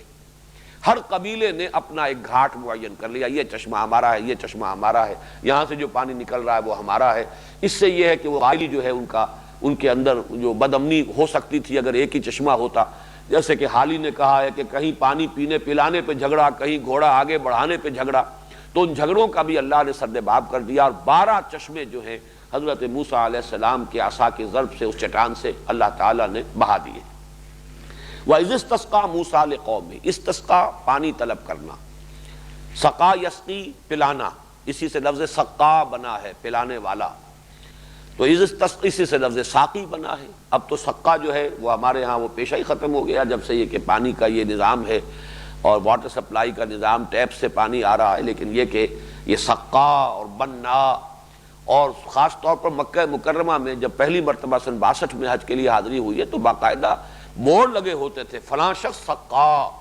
یہ سقا ان کا ایک بڑا ایک یوں سمجھیے کہ اعزاز کا لفظ، جو زمزم کا پانی پلانے پر جن لوگوں کی خدمت تھی اور جو مامور تھے اس پر، وہ سقا کہتے تھے وہاں پر زمزم کا پانی پلانے والے حاجیوں کو۔ تو اسی سے سقا یسقی پلانا، اور استسقا یستسقی باب استفعال پانی طلب کرنا، مانگنا۔ وَإِذِ اسْتَسْقَىٰ مُوسَىٰ لِقَوْمِهِ، اور یاد کرو جب کہ پانی طلب کیا موسیٰ نے اپنی قوم کے لیے، فَقُلْ نَضْرِبْ بِعَصَاكَ الْحَجَرَ، تو ہم نے فرمایا کہ ضرب لگاؤ اپنے عصا سے حجر پر، چٹان پر۔ اور الحجر کہا ہے، یہ الف لام یہاں کہا ہے، کوئی معین چٹان جو بتا دی گئی جس کی تفسیر بیان کرنے کی یہاں ضرورت نہیں۔ ہمارے ہاں بعض لوگوں نے جو ہے اس کی بھی تعویلیں کرنے کی کوشش کی ہے کہ ایک چٹان سے کیسے جو ہے چشمے پھوٹ بہ سکتے ہیں، 12 چشمے، اور یہ تو اصل میں یہ تھا کہ اپنی قوم کو لے کر چلو، عصا جو ہے وہ قوم کے معنی میں آیا ہے، اور یہ ساری جو ہے منکرین حدیث نے یہ تعویلیں کی ہیں، لیکن واقعہ یہ ہے کہ ان کی یہ تعویلیں جو ہیں خود ان کے منہ پر آ رہی ہیں، جبکہ ان کی تحقیقات جو ہیں دشمنوں کی تحقیقات قرآن مجید کے بیان کی جو توثیق کر رہی ہیں، لیکن ہمارے ہاں کے بے یقین لوگ جن کو کہ ان چیزوں پر اعتماد نہیں ہے، وہ خام خواہ کی دور ازکار تعویلات کا سہارا لے رہے ہیں۔ تو وَإِذِ اسْتَسْقَىٰ مُوسَىٰ لِقَوْمِهِ فَقُلْ نَضْرِبْ بِعَصَاكَ الْحَجَرَ، اور جب کہ پانی طلب کیا موسیٰ نے اپنی قوم کے لیے تو ہم نے فرمایا کہ لگاؤ ضرب اپنے اس عصا سے اس چٹان پر۔ میں اس کا اضافہ اس لیے کر رہا ہوں کہ الف لام یہاں پر عہد کا ہے، اس معین چٹان پر جو اللہ نے بتا دی۔ فَانْفَجَرَتْ مِنْهُ اثْنَتَا عَشْرَةَ عَيْنًا، فجر کہتے ہیں اس پھٹنے کو، تو فجر بھی وقت جو ہے فجر کا وہ بھی اس معنی میں کہ پاؤں پھٹتی ہے، اور یہ جو رات کی تاریکی کا پردہ چاک ہوتا ہے اور سپیدہ سحر نمودار ہوتا ہے تو یہ فجر ہے۔ اسی لیے فاجر اس شخص کو کہتے ہیں جو آپے سے باہر ہو جائے، جو اپنے نفس پر کنٹرول نہ کر سکے، خواہشات نفس پر، شہوات پر، جذبات پر قابو نہ پا سکے، وہ فاجر ہے۔ اس لیے کہ گویا کہ وہ آپے سے باہر ہے، وہ سیلف کنٹرول اس میں نہیں ہے، اپنے وجود کے اوپر اسے خود جو ہے وہ قابو حاصل نہیں ہے، وہ فاجر ہے۔ تو فرمایا فن فجرت، تو پھوٹ بہے اس میں سے، من حسنتا عشرۃ عینا، 12 چشمے۔ فم بچست کا لفظ آیا ہے سورہ اعراف میں، یہی آیت وہاں بھی آئی ہے، تو اس میں سے پھوٹ بہے، صرف لفظ کا فرق ہے، مفہوم وہی ہے۔ قد علم کل اناس مشربہم، جان لیا، اور یہاں مراد ہے معین کر لیا، قد علم، عالمہ سے قد کا اضافہ کر کے گویا کہ تعین کر لیا، ہر قبیلے نے، کل اناس، تمام لوگوں نے، یعنی ہر جمعیت جو تھی، یہ اناس کا لفظ جو ہے اس میں جمع ہے، اس کا کوئی واحد نہیں ہے، لوگوں کی ایک جمعیت، انسانوں کی کوئی جمعیت، اور وہ جمعیت وہاں قبائل کی شکل میں تھی، 12 بیٹے حضرت یعقوب کے، اس سے 12 قبیلے تھے بنی اسرائیل کے، تو 12 چشمے پھوٹ بہے اور ان میں سے ہر قبیلے نے اپنا گھاٹ معین کر لیا۔ قد علم کل اناس مشربہم، مشرب یہ گویا کہ اس میں ظرف ہے، شرب یشرب و پینا، اور پینے کی جگہ گھاٹ جہاں سے پانی پیا جائے یہ مشرب ہے۔ قد علم کل اناس مشربہم، ہر گروہ نے، ہر قبیلے نے معین کر لیا اپنا گھاٹ۔ کلوا واشربوا من رزق اللہ ولا تعصوا فی الارض مفسدین، اور گویا کہ ان سے کہہ دیا گیا، یہاں پر قیلا کا لفظ جو ہے محذوف ہو جاتا ہے، کوئی ضرورت نہیں اس کی، ایک گویا کہ تصویر حال سامنے آ رہی ہے کہ اس کے بعد یہ بات ان سے کہہ دی گئی، یا یہ کہ حالت ایسی ہو گئی کہ جس سے از خود یہ بات ظاہر ہو رہی تھی، چاہے وہ لفظاً وہ بات کہی نہ بھی گئی ہو، تو وہ صورت حال کی تعبیر کی جا رہی ہے۔ کلوا واشربوا من رزق اللہ، کھاؤ اور پیو۔ دیکھیے پہلے من و سلوہ کا ذکر تھا، وہاں لفظ صرف کلو آیا تھا، اب یہاں چونکہ پانی کے 12 گھاٹ آئے ہیں تو وشربو کا اضافہ ہو گیا، کلوا واشربوا من رزق اللہ، کھاؤ اور پیو اللہ کے رزق میں سے، ولا تعصوا فی الارض مفسدین، اور زمین میں اینڈتے نہ پھرو فساد مچاتے ہوئے، سرکشی کرتے ہوئے، تمرد کا مظاہرہ نہ کرو، اور جو کچھ کہ تم اپنے نبی، اپنے رسول حضرت موسیٰ اور ہارون کے ساتھ کرتے رہے ہو، اس روش سے باز آؤ اور اللہ تعالیٰ کے سامنے بھی صرف گندگی کی کیفیت اختیار کرو اور اللہ تعالیٰ کی نعمتوں کا شکر ادا کرو۔ ولا تعصوا فی الارض مفسدین، یہ عصا اور عیسا، عین یہ اور سے، اور عین سے اور یہ اگرچہ حروف اصلی ایک ہیں لیکن ان میں سے ترتیب ذرا بدل جاتی ہے، لیکن دونوں کا مفہوم ایک ہی ہے۔ العیس و شدت الفساد، یہ امام قرطبی کی وضاحت ہے کہ عیس ہے جس میں فساد کی شدت پیدا ہو جائے، وہ عیس ہے۔ والعصا اشد من الفساد، اور جب اس میں بہت ہی فساد میں تمرد اور سرکشی بلکہ کہنا چاہیے بغاوت کا عنصر پیدا ہو جائے تو وہ عصا ہے۔ ولا تعصوا فی الارض مفسدین، تو زمین میں سرکشی کرتے ہوئے اور بغاوت پر آمادہ ہو کر اللہ اور اس کے رسول کے مقابلے میں مد مقابل بن کر آ کر زمین میں فساد نہ مچاؤ۔ وَإِذْ قُلْتُمْ يَا مُوسَىٰ لَن نَّصْبِرَ عَلَىٰ طَعَامٍ وَاحِدٍ، اور یاد کرو جب کہ تم نے کہا تھا اے موسیٰ ہم ہرگز صبر نہیں کر سکتے، اور یہاں صبر سے مراد ہے قناعت کرنا، ہم ہرگز قانے نہیں ہو سکتے، قناعت نہیں کر سکتے، عَلَىٰ طَعَامٍ وَاحِدٍ، یہ ایک ہی کھانا ہے، ہم تو اکتا گئے کھا کھا کر، چاہے کتنا ہی اچھا بٹیر کا گوشت ہے، لیکن یہ کہ آدمی کو مسلسل کھانا پڑے تو یہ ہم اپنے اوپر بھی طاری کریں تو بات سمجھ میں آتی ہے، طبیعت اکتا جاتی ہے۔ اعلیٰ سے اعلیٰ غذا ہو، اعلیٰ سے اعلیٰ جو انسان کو نعمتیں میسر ہوں، لیکن تسلسل اگر ہو، انسان کو کچھ نہ کچھ اس میں تنوع چاہیے، کچھ تبدیلی چاہتا ہے، مونوٹنی جو ہے وہ پسند نہیں ہوتی، تو لن نصبر علی طعام واحد، ہم ایک کھانے کے اوپر صبر نہیں کر سکتے، ہمارے لیے ممکن نہیں ہے کہ اسی ایک غذا کے اوپر ہم قناعت کرتے رہیں۔ فادع لنا ربک، تو دعا کرو ہمارے لیے اپنے رب سے، خاص استدعا کرو، دعا کرو۔ یخرج لنا مما تنبت الارض من بقلها وقثائها وفومها وعدسها وبصلها، ہمارے لیے دعا کرو اپنے رب سے کہ وہ نکالے، یخرج لنا، ہمارے لیے نکالے، مما تنبت الارض، وہ چیزیں جو اگاتی ہے زمین، زمین سے جو مختلف چیزیں پیدا ہوتی ہیں، یہ تو آسمان ہی سے، فضا ہی سے یہ من گر گیا، اور فضا ہی سے یہ سلوا جو ہے، یہ بٹیر جو ہے اس کے جھنڈ کے جھنڈ آ گئے، یہ زمین میں سے جو چیزیں اگتی ہیں ہم اس کے عادی رہے ہیں، وہ ہماری غذا رہی ہے، تو ذرا حکم دو، اگر ایک ضرب سے تمہاری جو عصا کی اور وہ ایک چٹان میں سے 12 چشمے پھوٹ گئے، سمندر جو ہے اسی عصا کی ضرب سے پھٹ گیا، تو یہ بھی ہمارے لیے معجزہ جو ہے، تم اگر اللہ سے دعا کرو تو اس کا ظہور ہو۔ مما تنبت الارض من بقلها وقثائها وفومها وعدسها وبصلها، ان 5 میں سے صرف ایک لفظ کے معنی میں کچھ اختلاف ہوا ہے، باقی یہ کہ 4 کے بارے میں تقریباً اتفاق رائے ہے۔ بقلها سے مراد ہیں ساگ، ترکاریاں، سبزیاں، یہ چیزیں کہ جو زمین سے پیدا ہوتی ہیں، من بقلها وقثائها سے یہ ککڑیاں، کھیرے، یہ بھی زمین سے پیدا ہونے والی چیزیں، ساری کی ساری چیزیں وہی ہیں، نباتاتی پیداوار، مما تنبت الارض من بقلها وقثائها۔ فوم کے بارے میں اختلاف ہے، مجھے زیادہ قوی رائے یہی معلوم ہوتی ہے، اس سے مراد لہسن ہے۔ تھوم اور فوم، تھوم جو ہمارے یہاں پنجابی میں بھی لفظ آیا ہے، معلوم ہوتا ہے کہ یہ وہی لفظ ہے کہ جس نے پنجابی میں یہ شکل اختیار کی ہے، اور یہ لہسن کے لیے ہے، اور بہت سے ہمارے مفسرین کی رائے بھی ہے، لیکن بعض حضرات نے یہ گیہوں اور اناج کے معنی میں اس کو لیا ہے۔ بہرحال میں اس میں کوئی نہیں کر سکتا کہ اس کی دلیل کیا ہے۔ یہ یعنی لغت کی وہ باریکیاں ہیں کہ جس کی تحقیق کا موقع نہیں ہے۔ فومہا وعدسہا وبصلہا، عدس کہتے ہیں مسور کی دال، اور بصلہا پیاز۔ اب یہ وہ چیزیں ہیں کہ جن سے تنوع پیدا ہوتا ہے غذا میں، اور اس کے اندر لذت پیدا ہوتی ہے۔ لہسن ہے اور پیاز ہے، اس سے وہ مسالے بنتے ہیں، سالن بنتے ہیں، گریوی بنتی ہے۔ تو ان تمام چیزوں کے لیے انہوں نے خاص طور پر جو ہے ان لذتوں کے، ان چٹخاروں کو یاد کر کے جو مصر میں جس کے عادی تھے دعا کی، استدعا کی۔ قال تستبدلون الذی هو ادنی بالذی هو خیر، حضرت موسیٰ نے فرمایا کیا تم بدل لینا چاہتے ہو اس چیز کو کہ جو ادنا ہے اس کے عوض کے جو بہتر ہے؟ اللہ نے تمہیں جو غذا دی ہے وہ کہیں بہتر ہے، بہت اعلیٰ ہے، ارفع ہے، یہ چیزیں ادنا ہیں، کمتر ہیں، گھٹیا ہیں، تو کیا تم یہ چاہتے ہو کہ اعلیٰ کو دے کر اور گھٹیا جو ہے اس شے کو قبول کر لو؟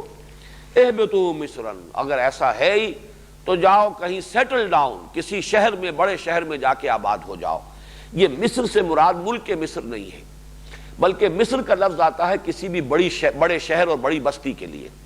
چنانچہ ہماری فقہ کی کتابوں میں مصر جامع اس کو کہا جاتا ہے کہ وہ شہر جس میں کہ جمعے کی نماز ہو سکے۔ یہ فقہ کا مسئلہ ہے کہ گاؤں میں، دیہات میں یہ جمعے کی نماز نہیں ہوا کرتی تھی، بلکہ جمعے کی نماز مصر جامع، ایسا شہر کہ جس میں کافی جمعیت آباد ہو، جس میں کہ حکومت کا بھی کوئی نہ کوئی کارندہ جو ہے وہ موجود ہو، کم سے کم یہ کہ آج کل جو ہماری اصطلاحات ہیں وہ گرداور قانون گو کا کوئی حلقہ ہو، اس کی کوئی حیثیت ہوتی ہے اس علاقے میں، اس لیے کہ جمعے کا نظام جو ہے اسلام میں وہ در حقیقت حکومت کے نظام کے ساتھ انٹیگریٹڈ ہے۔ یہ علیحدہ سے اپنے طور پر جمعے جو ہے انفرادی طور پر جس نے چاہا جمعے کی نماز جو ہے وہ شروع کر دی، اس کا اسلامی ریاست میں کوئی امکان نہیں۔ تو فقہ میں بحثیں یہی ہوتی ہیں مصر جامع، اور یہی بات مجھے معلوم ہوئی جب میں مصر گیا تھا کچھ دنوں کے لیے، تو وہاں لفظ مصر کا اطلاق وہ جو مصری لوگ ہیں وہ قاہرہ پر کرتے ہیں۔ مثلا یہ کہ پورٹ سعید جب میں گیا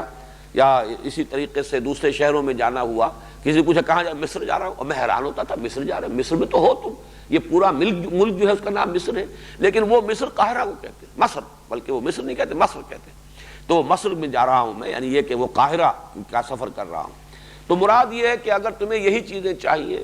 تو اب تمہیں کہیں سیٹل ہونا پڑے گا تاکہ کاشت کرو، اگاؤ اب زمین سے۔ اہبطوا مصرا، اور یہاں وہ لفظ آ گیا جس کے بارے میں میں نے وہ چوتھے رکوع میں جب لفظ آیا تھا حضرت آدم علیہ السلام سے جب کہا گیا اہبطوا منہا، تو اس کا یقیناً یہ مطلب بھی ہو سکتا ہے کہ کہیں کسی جگہ آسمانوں میں کہیں وہ جنت تھی آزمائشی جہاں حضرت آدم اور حضرت حوا کو رکھا گیا اور پھر وہاں سے اترنے کا حکم دیا گیا۔ لیکن یہ اہبطوا کا لفظ جو ہے وہ اس کے حوالے سے اگر پڑھا جائے القرآن یفسر بعضہ بعضا، تو یہاں ظاہر بات ہے یہ اہبطوا جو ہے کہیں آسمان سے زمین پر اترنے کے لیے نہیں ہے، بلکہ صحرا نوردی کی اس زندگی کو چھوڑ کر سیٹل ڈاؤن سم ویئر، کہیں جا کر آباد ہو جاؤ۔ اس لیے کہ صحرا نوردی میں تو قافلے ہیں، آج یہاں کل وہاں، آج یہاں پڑھاؤ کل وہاں پڑھاؤ، لیکن اگر تمہیں واقعتاً انہی چیزوں کی طلب ہے اور اتنی شدید طلب ہے تو پھر سیٹل ڈاؤن سم ویئر، کسی شہر کے اندر کسی بستی میں آباد ہو جاؤ۔ فَإِنَّ لَكُمْ مَا سَأَلْتُمْ، تو تمہیں مل جائے گا جو کچھ کہ تم نے مانگا، جو تم چاہتے ہو پھر تمہیں اسی طریقے سے ملے گا۔ یہ موجزانہ طور پر یہ چیزیں تمہیں عطا نہیں کی جائیں گی، موجزانہ طور پر وہ چیزیں دی گئیں جو بالکل ناگزیر تھی، جہاں کھانے کے لیے کچھ نہیں تھا تمہارے لیے من و سلوہ کر دیا گیا، اب وہ ضرورت پوری ہو گئی ہے۔ اب اگر اس پر تم صبر نہیں کر رہے ہو تو پھر اس کے لیے جو بھی تمہارے طریقے ہیں، دنیا کے جو عام مادی ذرائع ہیں اس کے مطابق کاشتکاری کرو اور حاصل کرو۔ تمہارے لیے پانی بہرحال ایک ضرورت تھی اور کوئی اور ذریعہ نہیں تھا، اللہ تعالیٰ نے معجزے کے ذریعے سے 12 چشمے تمہیں عطا کر دیے، لیکن یہ ہے کہ اب اگر تم اس پر ان کی ناقدری کرتے ہو تو پھر جو ہے، جو دنیا کا معمول ہے، جو اس کے قواعد ہیں، جو طبی قواعد ہیں، ان کے تحت کوشش کرو۔ اس کے بعد اب وہ آیت کے الفاظ آ گئے ہیں جس کے بارے میں نے کل عرض کیا تھا کہ ان دو رکوعوں میں نہ صرف یہ کہ اللہ تعالیٰ نے وہ فرد جرم جو ہے ان واقعات کے حوالے سے عائد کی ہے بنی اسرائیل پر، بلکہ فیصلہ بھی سنا دیا ہے۔ یہ ان منیچر گویا کہ ان دو رکوعوں میں وہ پوری فرد جو ہے فرد جرم مکمل ہو جاتی ہے۔ 9.25 رکوعوں میں پھر ابھی ان کی تفاصیل بھی آئیں گی، کچھ اور اضافی واقعات بھی آئیں گے، اور ایک اور فرق بھی ہے کہ ان دو رکوعوں میں زیادہ تر واقعات کا بیان ہے، اعتقادی گمراہیاں، ان کے فکر و نظر میں جو کجی پیدا ہوئی وہ آگے چلے گی بات، اور وہ 8ویں رکوع سے اس کا سلسلہ شروع ہوگا۔ اگرچہ کچھ واقعات بھی آئیں گے لیکن زیادہ اب آئیں گے اعتقادی، جو ان کے اندر جو گمراہیاں پیدا ہوئیں، انہوں نے فکری اور نظری طور پر جو ٹھوکریں کھائی ہیں، ان کا ذکر آگے آئے گا زیادہ۔ اس اعتبار سے وہ ہمارے لیے زیادہ اہم حصہ ہوگا، اس لیے کہ وہی چیزیں جو ہمارے ہاں بھی پیدا ہوئی ہیں۔ باقی تاریخی اعتبار سے اس طرح کے معجزات سے ہماری تاریخ جو ہے وہ تقریباً خالی ہے۔ حضور صلی اللہ علیہ وسلم نے جو کچھ کیا ہے 23 برس میں، جو بھی محنت کر کے آپ نے انقلاب برپا کیا، وہ جد و جہد سے، عمل سے، انسانی ہیومن ایفرٹ، ہیومن سٹرگل،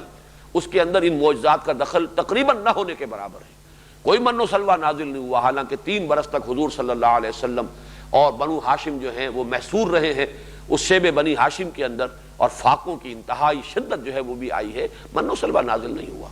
اس لیے کہ حضور صلی اللہ علیہ وسلم پر جو تکمیل ہوئی ہے نبوت و رسالت کی، اس کا ایک مظہر یہ بھی ہے کہ انسانیت کا مقام جو ظاہر ہوا ہے وہ حضور صلی اللہ علیہ وسلم کی سیرت مطہرہ کے ذریعے، کہ انسان میں اللہ نے کیا کچھ رکھا ہوا ہے،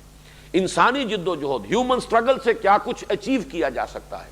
وہ جو اقبال نے کہا ہے کہ فکر انسان پر تیری ہستی سے یہ روشن ہوا ہے، پرے مرغ تخیل کی رسائی تاک ہو جا، تو واقعہ یہ ہے کہ حضور صلی اللہ علیہ وسلم پر اس شعر کا انطباق ہوگا اس اعتبار سے کہ حضور کی 23 سالہ جو جد و جہد ہے اس کے ذریعے یہ ثابت ہوا ہے کہ ہیومن ایفرٹ، ہیومن سٹرگل، انسانی جد و جہد سے کیا کچھ اچیو کیا جا سکتا ہے، اس میں معجزات کا دخل نہ ہونے کے برابر۔ معجزات طلب کیے گئے اور کورا کورا جواب دیا گیا، قرآن مجید میں ایسے معجزے نہیں دکھائے جائیں گے، بس یہ معجزہ قرآن ہے، جس کو ماننا ہو اس کے ذریعے سے مانے، جو نہیں ماننا چاہتا ہے وہ دفع ہو۔ اللہ تعالیٰ کو کسی کی احتیاج نہیں ہے، اللہ تعالیٰ نے حق کو واضح کیا بیان کر دیا اس قرآن کے اندر۔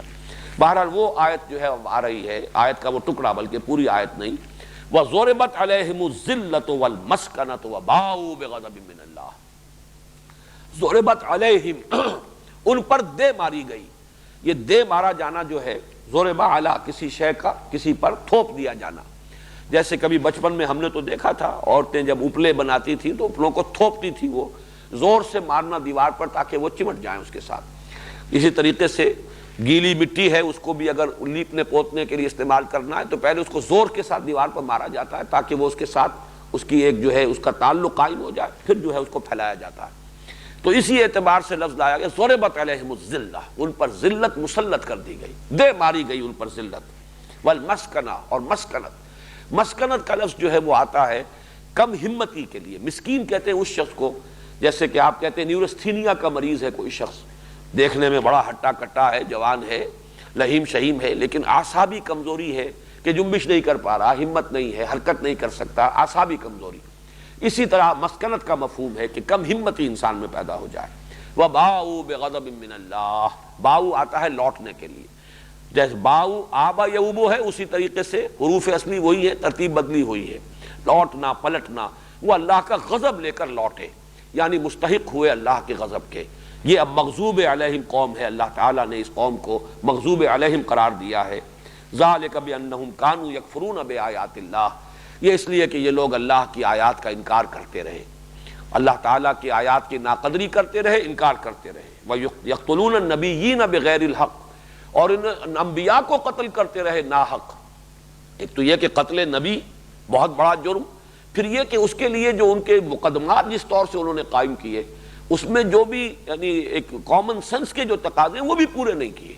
بلکہ گویا کہ بڑی دھاندلی کے ساتھ انہوں نے نبیوں کو قتل کیا ہے،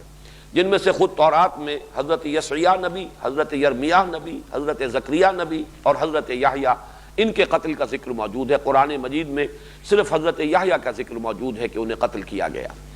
حضرت عیسیٰ علیہ السلام کو، چونکہ وہ رسول تھے، یہ سارے نبی ہیں،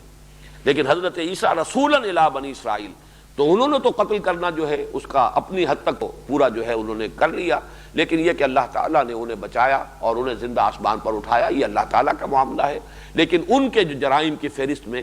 گویا کہ یہ قتل انبیاء میں پھر سب سے اونچا جو اور سب سے گھناؤنا معاملہ آئے گا وہ حضرت یحییٰ اور حضرت عیسیٰ کا علیہ السلام۔ یقتلون النبیین بغیر الحق، چنانچہ یہ بھی مولانا عبد الماجد دریابادی کی تفسیر میں دیکھ رہا تھا کہ کچھ محققین، دو وکلاء، ایک پیرس کے اور ایک کوئی لندن کے، ایک انگریز اور ایک فرانسیسی، انہوں نے بڑی محنت کی ہے، انہوں نے وہ سارے جو مقدمہ قائم کیا گیا تھا حضرت مسیح علیہ السلام پر یہودیوں نے،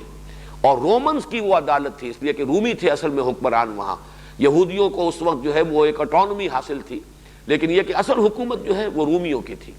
پائلاٹس پونٹس جو ہے وہ گورنر تھا اس وقت، جس کے ذریعے سے پھر انہوں نے حضرت عیسیٰ علیہ السلام کے لیے سولی پر چڑھائے جانے کی سزا جو ہے حاصل کی ہے۔ اس پورے مقدمے کا ریکارڈ اور اس کی تفاصیل انہوں نے بحث کر کے اور پھر یہ ثابت کیا ہے کہ کس قدر دھاندلی کے ساتھ، کس قدر جھوٹ انہوں نے بولے اور کس طریقے سے کہ قانون کے اور کامن سینس کے اور فیئر ڈیلنگ کے تمام تقاضوں کو رونتے ہوئے انہوں نے تلے ہوئے تھے کہ ہر صورت میں مسیح کو تو سولی پر چڑھوانا ہی ہے۔ تو اس کی تفصیل بھی، یہ تمام چیزیں جو ہیں ظاہر بات ہے میرے مطالعے کے دائرے میں نہیں ہے، میں اسی لیے آپ کو صرف حوالہ دے رہا ہوں کہ جو حضرات حوالوں کے خواہش مند ہو وہ مولانا عبدالماجد دریابادی کی تفسیر سے رجوع کریں۔ ذالک بما عصوا وکانوا یعتدون، یہ اس لیے ہوا کہ انہوں نے نافرمانی کی روش اختیار کی اور وہ حد سے بڑھتے رہے۔ اعتداء کہتے ہیں وہ بھی حد سے بڑھ جانا، تعدی کرنا، اعتداء باب افتعال ہے، اور عصیان معصیت نافرمانی۔ اب میں ایک بات جو عرض کرنا چاہتا ہوں، وقت بہت تھوڑا سا ہے، وہ دوسری آیت بھی لگا دو جو سورہ آل عمران کی ہے۔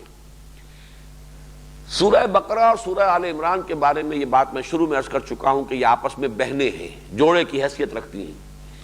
اور یہ جو مضمون ہے جو یہاں اس آخری جو ٹکڑا ہے، اس آج کے ہمارے درس کی آخری آیت کا ایک ٹکڑا ہے، یہ پوری آیت نہیں ہے۔ یہ مضمون زیادہ شرح و بسط کے ساتھ نکھر کر اور مزید تفصیل کے ساتھ آیا ہے سورہ آل عمران میں۔ یہ آیت نمبر 112 ہے سورہ آل عمران کی۔ فرمایا ضربت علیہم الذلۃ، یہ تو الفاظ جو کہ تو وہی ہے کہ جو یہاں بھی ہیں، ضربت علیہم الذلۃ والمسکنۃ، وہ مسکنہ یہاں بعد میں آئے گا۔ ضربت علیہم الذلۃ اینما ثقفوا الا بحبل من اللہ وحبل من الناس وباؤوا بغضب من اللہ وضربت علیہم المسکنہ۔ باؤوا بغضب من اللہ کے الفاظ بھی وہی، ضربت علیہم المسکنہ وہ بھی وہاں پر آیا تھا، ضربت علیہم الذلۃ والمسکنۃ وباؤوا بغضب من اللہ۔ اس میں اضافہ کیا گیا ہے، آخر میں پھر وہی ہے، ذالک بانہم کانوا یکفرون بآیات اللہ ویقتلون الانبیاء، یہاں تھا یقتلون النبیین بغیر الحق، یہاں آیا ہے یقتلون الانبیاء بغیر حق، ذالک بما عصوا وکانوا یعتدون۔ یہ انہی الفاظ پر آیت ختم ہوئی ہے جن پر کہ سورہ بقرہ کی وہ آیت جو آج ہمارے درس میں آخری آیت کے طور پر شامل ہے۔ اس میں جو اضافہ ہے اینما ثقفوا الا بحبل من اللہ وحبل من الناس، یہ ہے ٹکڑا جو میں چاہتا ہوں کہ اچھی طرح آپ سمجھ لیجئے، اس لیے کہ اس آیت پر ایک اشکال ذہنوں میں پیدا ہوتا ہے کہ قرآن تو کہتا ہے کہ ان پر ذلت اور مسکنت جو ہے تھوپ دی گئی، مگر آج تو ہم دیکھ رہے ہیں کہ وہ بڑے باعزت ہیں، سربلند ہیں، ان کی حکومت قائم ہو گئی ہے، اسرائیل کی ریاست دنیا میں قائم ہوئی، اور وہ جس طریقے کے یعنی دبدبہ ان کا اس وقت ہے، عالم عرب تقریباً شکنجے میں آ چکا ہے، اور علامہ اقبال دیکھ آئے تھے اس صدی کے شروع میں، ان کا مشاہدہ تھا کہ فرنگ کی رگے جہاں پنجہ یہود میں ہے۔ تو یہ صورتحال جو ہے قرآن مجید کے اس بیان سے تو یکسر مختلف ہے جو سامنے آتی ہے۔ کہاں وہ الفاظ ضربت علیہم الذلۃ والمسکنۃ وباؤوا بغضب من اللہ، کہاں یہ کہ کیفیت ان کی یہ ہے، ان کا یہ عروج جو ہے جو ہو رہا ہے۔ تو یہاں نوٹ کر لیجئے کہ قرآن مجید میں سورہ آل عمران میں اضافہ کر دیا گیا، جہاں کہیں بھی ہوں گے ان پر ذلت اور مسکنت مسلط رہے گی، الا بحبل من اللہ وحبل من الناس۔ دو استثناء ہیں، یا اللہ تعالیٰ کے سہارے یا لوگوں کے سہارے، اور اللہ تعالیٰ کے سہارے سے مراد کیا ہے؟ سورہ بنی اسرائیل کے پہلے رکوع میں جو بیان کیا گیا، ان کے 4 ادوار جو تاریخ کے مکمل ہو چکے تھے نزول قرآن کے وقت، بعثت محمدی صلی اللہ علیہ وسلم کے وقت، ان کو بیان کر کے فرمایا عسیٰ ربکم ان یرحمکم وان عدتم عدنا وجعلنا جہنم للکافرین حصیرا ان ھذا القرآن یہدی للتی ہی اقوم۔ اور یہی قرآن ہے جس کے بارے میں فرمایا گیا ہے حبل اللہ المتین، یہ اللہ کی مضبوط رسی ہے۔ گویا کہ ایک چانس ان کے لیے اللہ نے باقی رکھا تھا، جب وہ حبل اللہ المتین نازل ہوگی، اگر اس کی تصدیق کریں گے، اسے مانیں گے، اس کے زیر سایہ آئیں گے، عسیٰ ربکم ان یرحمکم، یا اللہ تعالیٰ ایک موقع تمہیں دے گا کہ اگر تم چاہو محمد صلی اللہ علیہ وسلم کے دامن رحمت میں آ جاؤ، اگر تم اس کی ہمت کر سکو، قرآن کو مانو، قرآن پر ایمان لاؤ، تو یہ حبل من اللہ، یہ حبل اللہ ہے، اللہ کی مضبوط رسی۔ القرآن حبل اللہ الممدود من السماء الی الارض، یہ اللہ کی رسی ہے جو تنی ہوئی ہے آسمان سے زمین تک، جس کا ایک سرا ہمارے ہاتھ میں ہے، ایک سرا اللہ کے ہاتھ میں ہے۔ یہ مختلف احادیث میں نے متعدد مواقع پر بیان کی ہیں، اور غالباً تعارف قرآن کے ضمن میں بھی یہ مضمون بیان ہوا تھا۔ تو یہاں نوٹ کر لیجئے کہ 2 امکانات ان کے لیے باقی رکھے گئے، الا بحبل من اللہ، اللہ تعالیٰ کے کسی سہارے کی بنیاد پر، وہ موقع انہوں نے کھو دیا۔ اب جو کچھ ہو رہا ہے وہ حبل من الناس ہے، دوسروں کے سہارے، اس لیے کہ اب ان کا یہ بات بالکل ہر شخص جانتا ہے، جس سے کہ کوئی شخص بھی انکار نہیں کر سکتا، اپنے بلبوتے پر وہ نہیں کھڑے ہیں، بلکہ در حقیقت پورے عیسائی دنیا پر، اور عیسائی دنیا کا بھی خاص طور پر ایک حصہ جس کے لیے ایک جدید اصطلاح ہے ویسپ، وائٹ اینگلو سیکسن پروٹیسٹنٹس، یہ جو پروٹیسٹنٹزم پیدا ہوا ہے یورپ میں، اس میں محسوس ہوتا ہے کہ در حقیقت یہودی اثرات، ایک تو اسلام کے اثرات پہنچے اسپین کے ذریعے سے، اور ایک خاص رخ جو دیا ہے اس کو لوتھر کی اس تحریک کو وہ یہودیوں نے دیا ہے، اور اسی کے ذریعے سے اس نے اپنے لیے سود جائز قرار دلوایا ہے یورپ کے اندر، اور وہاں سے ان کے ہتھ کنڈے شروع ہوئے ہیں، اور سودی کا اپنے کاروبار کا اور قرضوں کا جال پھیلا کر انہوں نے یورپ میں خاص طور پر وائٹ اینگلو سیکسن پروٹیسٹنٹس کے اوپر تسلط حاصل کیا ہے۔ جرمنی میں اب بھی ان کے خلاف نفرت موجود ہے، ایسٹرن یورپ کے ممالک میں ان کے خلاف شدید نفرت موجود ہے، لیکن یہ ویسٹ جس کو کہا گیا اس زمانے میں جبکہ یہ خلیج کی جنگ چل رہی تھی تو ویسٹ کا لفظ بار بار آیا ہے، white Anglo Saxon Protestant, Bush بھی انہی میں سے ہے، اور یہ جو بھی یعنی برطانیہ کی قوم ہے اور فرانسیسی بھی، یہ در حقیقت وہی قومیں ہیں نارڈک ریسز، یہ ان میں سے اینگلو سیکسن جو ہے، باقی جرمنز جو ہیں یہ ایرینز ہیں، یہ مختلف نسل ہے، اسی طریقے سے رومنز جو ہیں وہ ایرینز ہیں، ایسٹ یورپ کی اقوام بھی مختلف اقوام ہیں، لیکن یہ جو اینگلو سیکسن جو بھی لاٹ ہے، یہ جو حصہ ہے نوع انسانی کا، اور اس میں سے خاص طور پر پروٹیسٹنٹ، ان کے اوپر ان کا تسلط ہے، اور اس تسلط کی وجہ سے ان کے سہارے پر یہ اس وقت جی رہے ہیں۔ اس اعتبار سے قرآن مجید کے یہ الفاظ، اس لیے کہ یہ بات ہمارے سامنے تاریخی اعتبار سے آ چکی ہے واقعاتی انداز میں، ٹھیک ہے کہ سن 67 میں انہیں بہت بڑی فتح حاصل ہوئی، عربوں نے بڑی بزدلی کا مظاہرہ کیا، سازش تھی یا کیا تھا اللہ جانے، غداری ہوئی، کیا ہوا تفصیلات معلوم نہیں، لیکن آپ کو معلوم ہے صحرائے سینا کے اندر وہ میزائلز جو ہیں وہ رکھے رہ گئے، ٹریگر دبانے والے نہیں رہے، بھاگ آئے، وہ جوتیاں چھوڑ کر اور اپنی وردیاں چھوڑ کر مصری بھاگے ہیں وہاں سے، ہو سکتا ہے کوئی غداری ہو، جیسے کہ غداری ہوئی تھی ٹیپو سلطان سے، اس کے جو بھی نائبین تھے انہوں نے غداری کی تھی، اور اسی کی وجہ سے انگریز جو ہے انہیں شکست دے سکے تھے، ورنہ ٹیپو کو شکست دینا انگریز کے بس کا روگ نہیں تھا، خاص طور پر اہل تشیع تھے اس کے ہاں کچھ لوگ جن کو کہ انگریزوں نے اپنے ساتھ ملایا تھا، اور غداری ہوئی تھی وہاں۔ اسی طریقے سے پلاسی کی جنگ جو ہے وہ بھی ایک غداری کی وجہ سے جیتی گئی، تو ہو سکتا ہے کہ وہاں بھی غداری ہوئی ہو، اس کی تفاصیل ہمیں معلوم نہیں، لیکن پھر یہ کہ 1973 کی رمضان وار جس کو کہتے ہیں، اس میں مصریوں نے اپنے ماتھے سے وہ کلنک کا ٹیکہ دھو دیا، بار لیو لائن جسے اسرائیل نے کہا تھا کہ اس کو کراس نہیں کیا جا سکتا، ناممکن، اور یوم کپور جو ہے وہ ان کی عید تھی، عید کفارہ اس کو کہنا چاہیے، کپور کا لفظ جو ہے جو آپ پڑھتے ہوں گے اخبارات میں، یہ در حقیقت کفارہ ہے، یہ لفظ عبرانی کے اور جو عربی کے قریب قریب ہے۔ چنانچہ ایک مرتبہ میں گھوم رہا تھا شکاگو میں، تو ایک سینیگوگ کے پاس سے میرا گزر ہوا، سینیگوگ تقویٰ، تو میں نے وہاں کے ساتھیوں سے پوچھا جو رہتے ہیں اسی بستی میں کہ یہ کبھی آپ نے غور کیا لفظ کیا ہے؟ کہا نہیں، میں نے کہا یہ تقویٰ ہے، سینیگوگ تقویٰ، یہ مسجد تقویٰ ہے، یہ الفاظ جو بہت مشترک ہیں، یہود کے اور تورات کی اصطلاحات اور قرآن مجید کی اصطلاحات ہماری دین کی عربی زبان کی بنیادی اصطلاحات میں بہت قریب۔ یوم، اب یوم عربی کا لفظ ہے، یوم کپور یوم کفارہ، کفارے کا دن ہے، وہ گناہوں کے کفارے کے لیے ان کی ایک عید ہے، تو یہ عید کفارہ ہے۔ بہرحال اس دن جو حملہ کیا ہے، اور جیسا کہ آپ کے علم میں ہے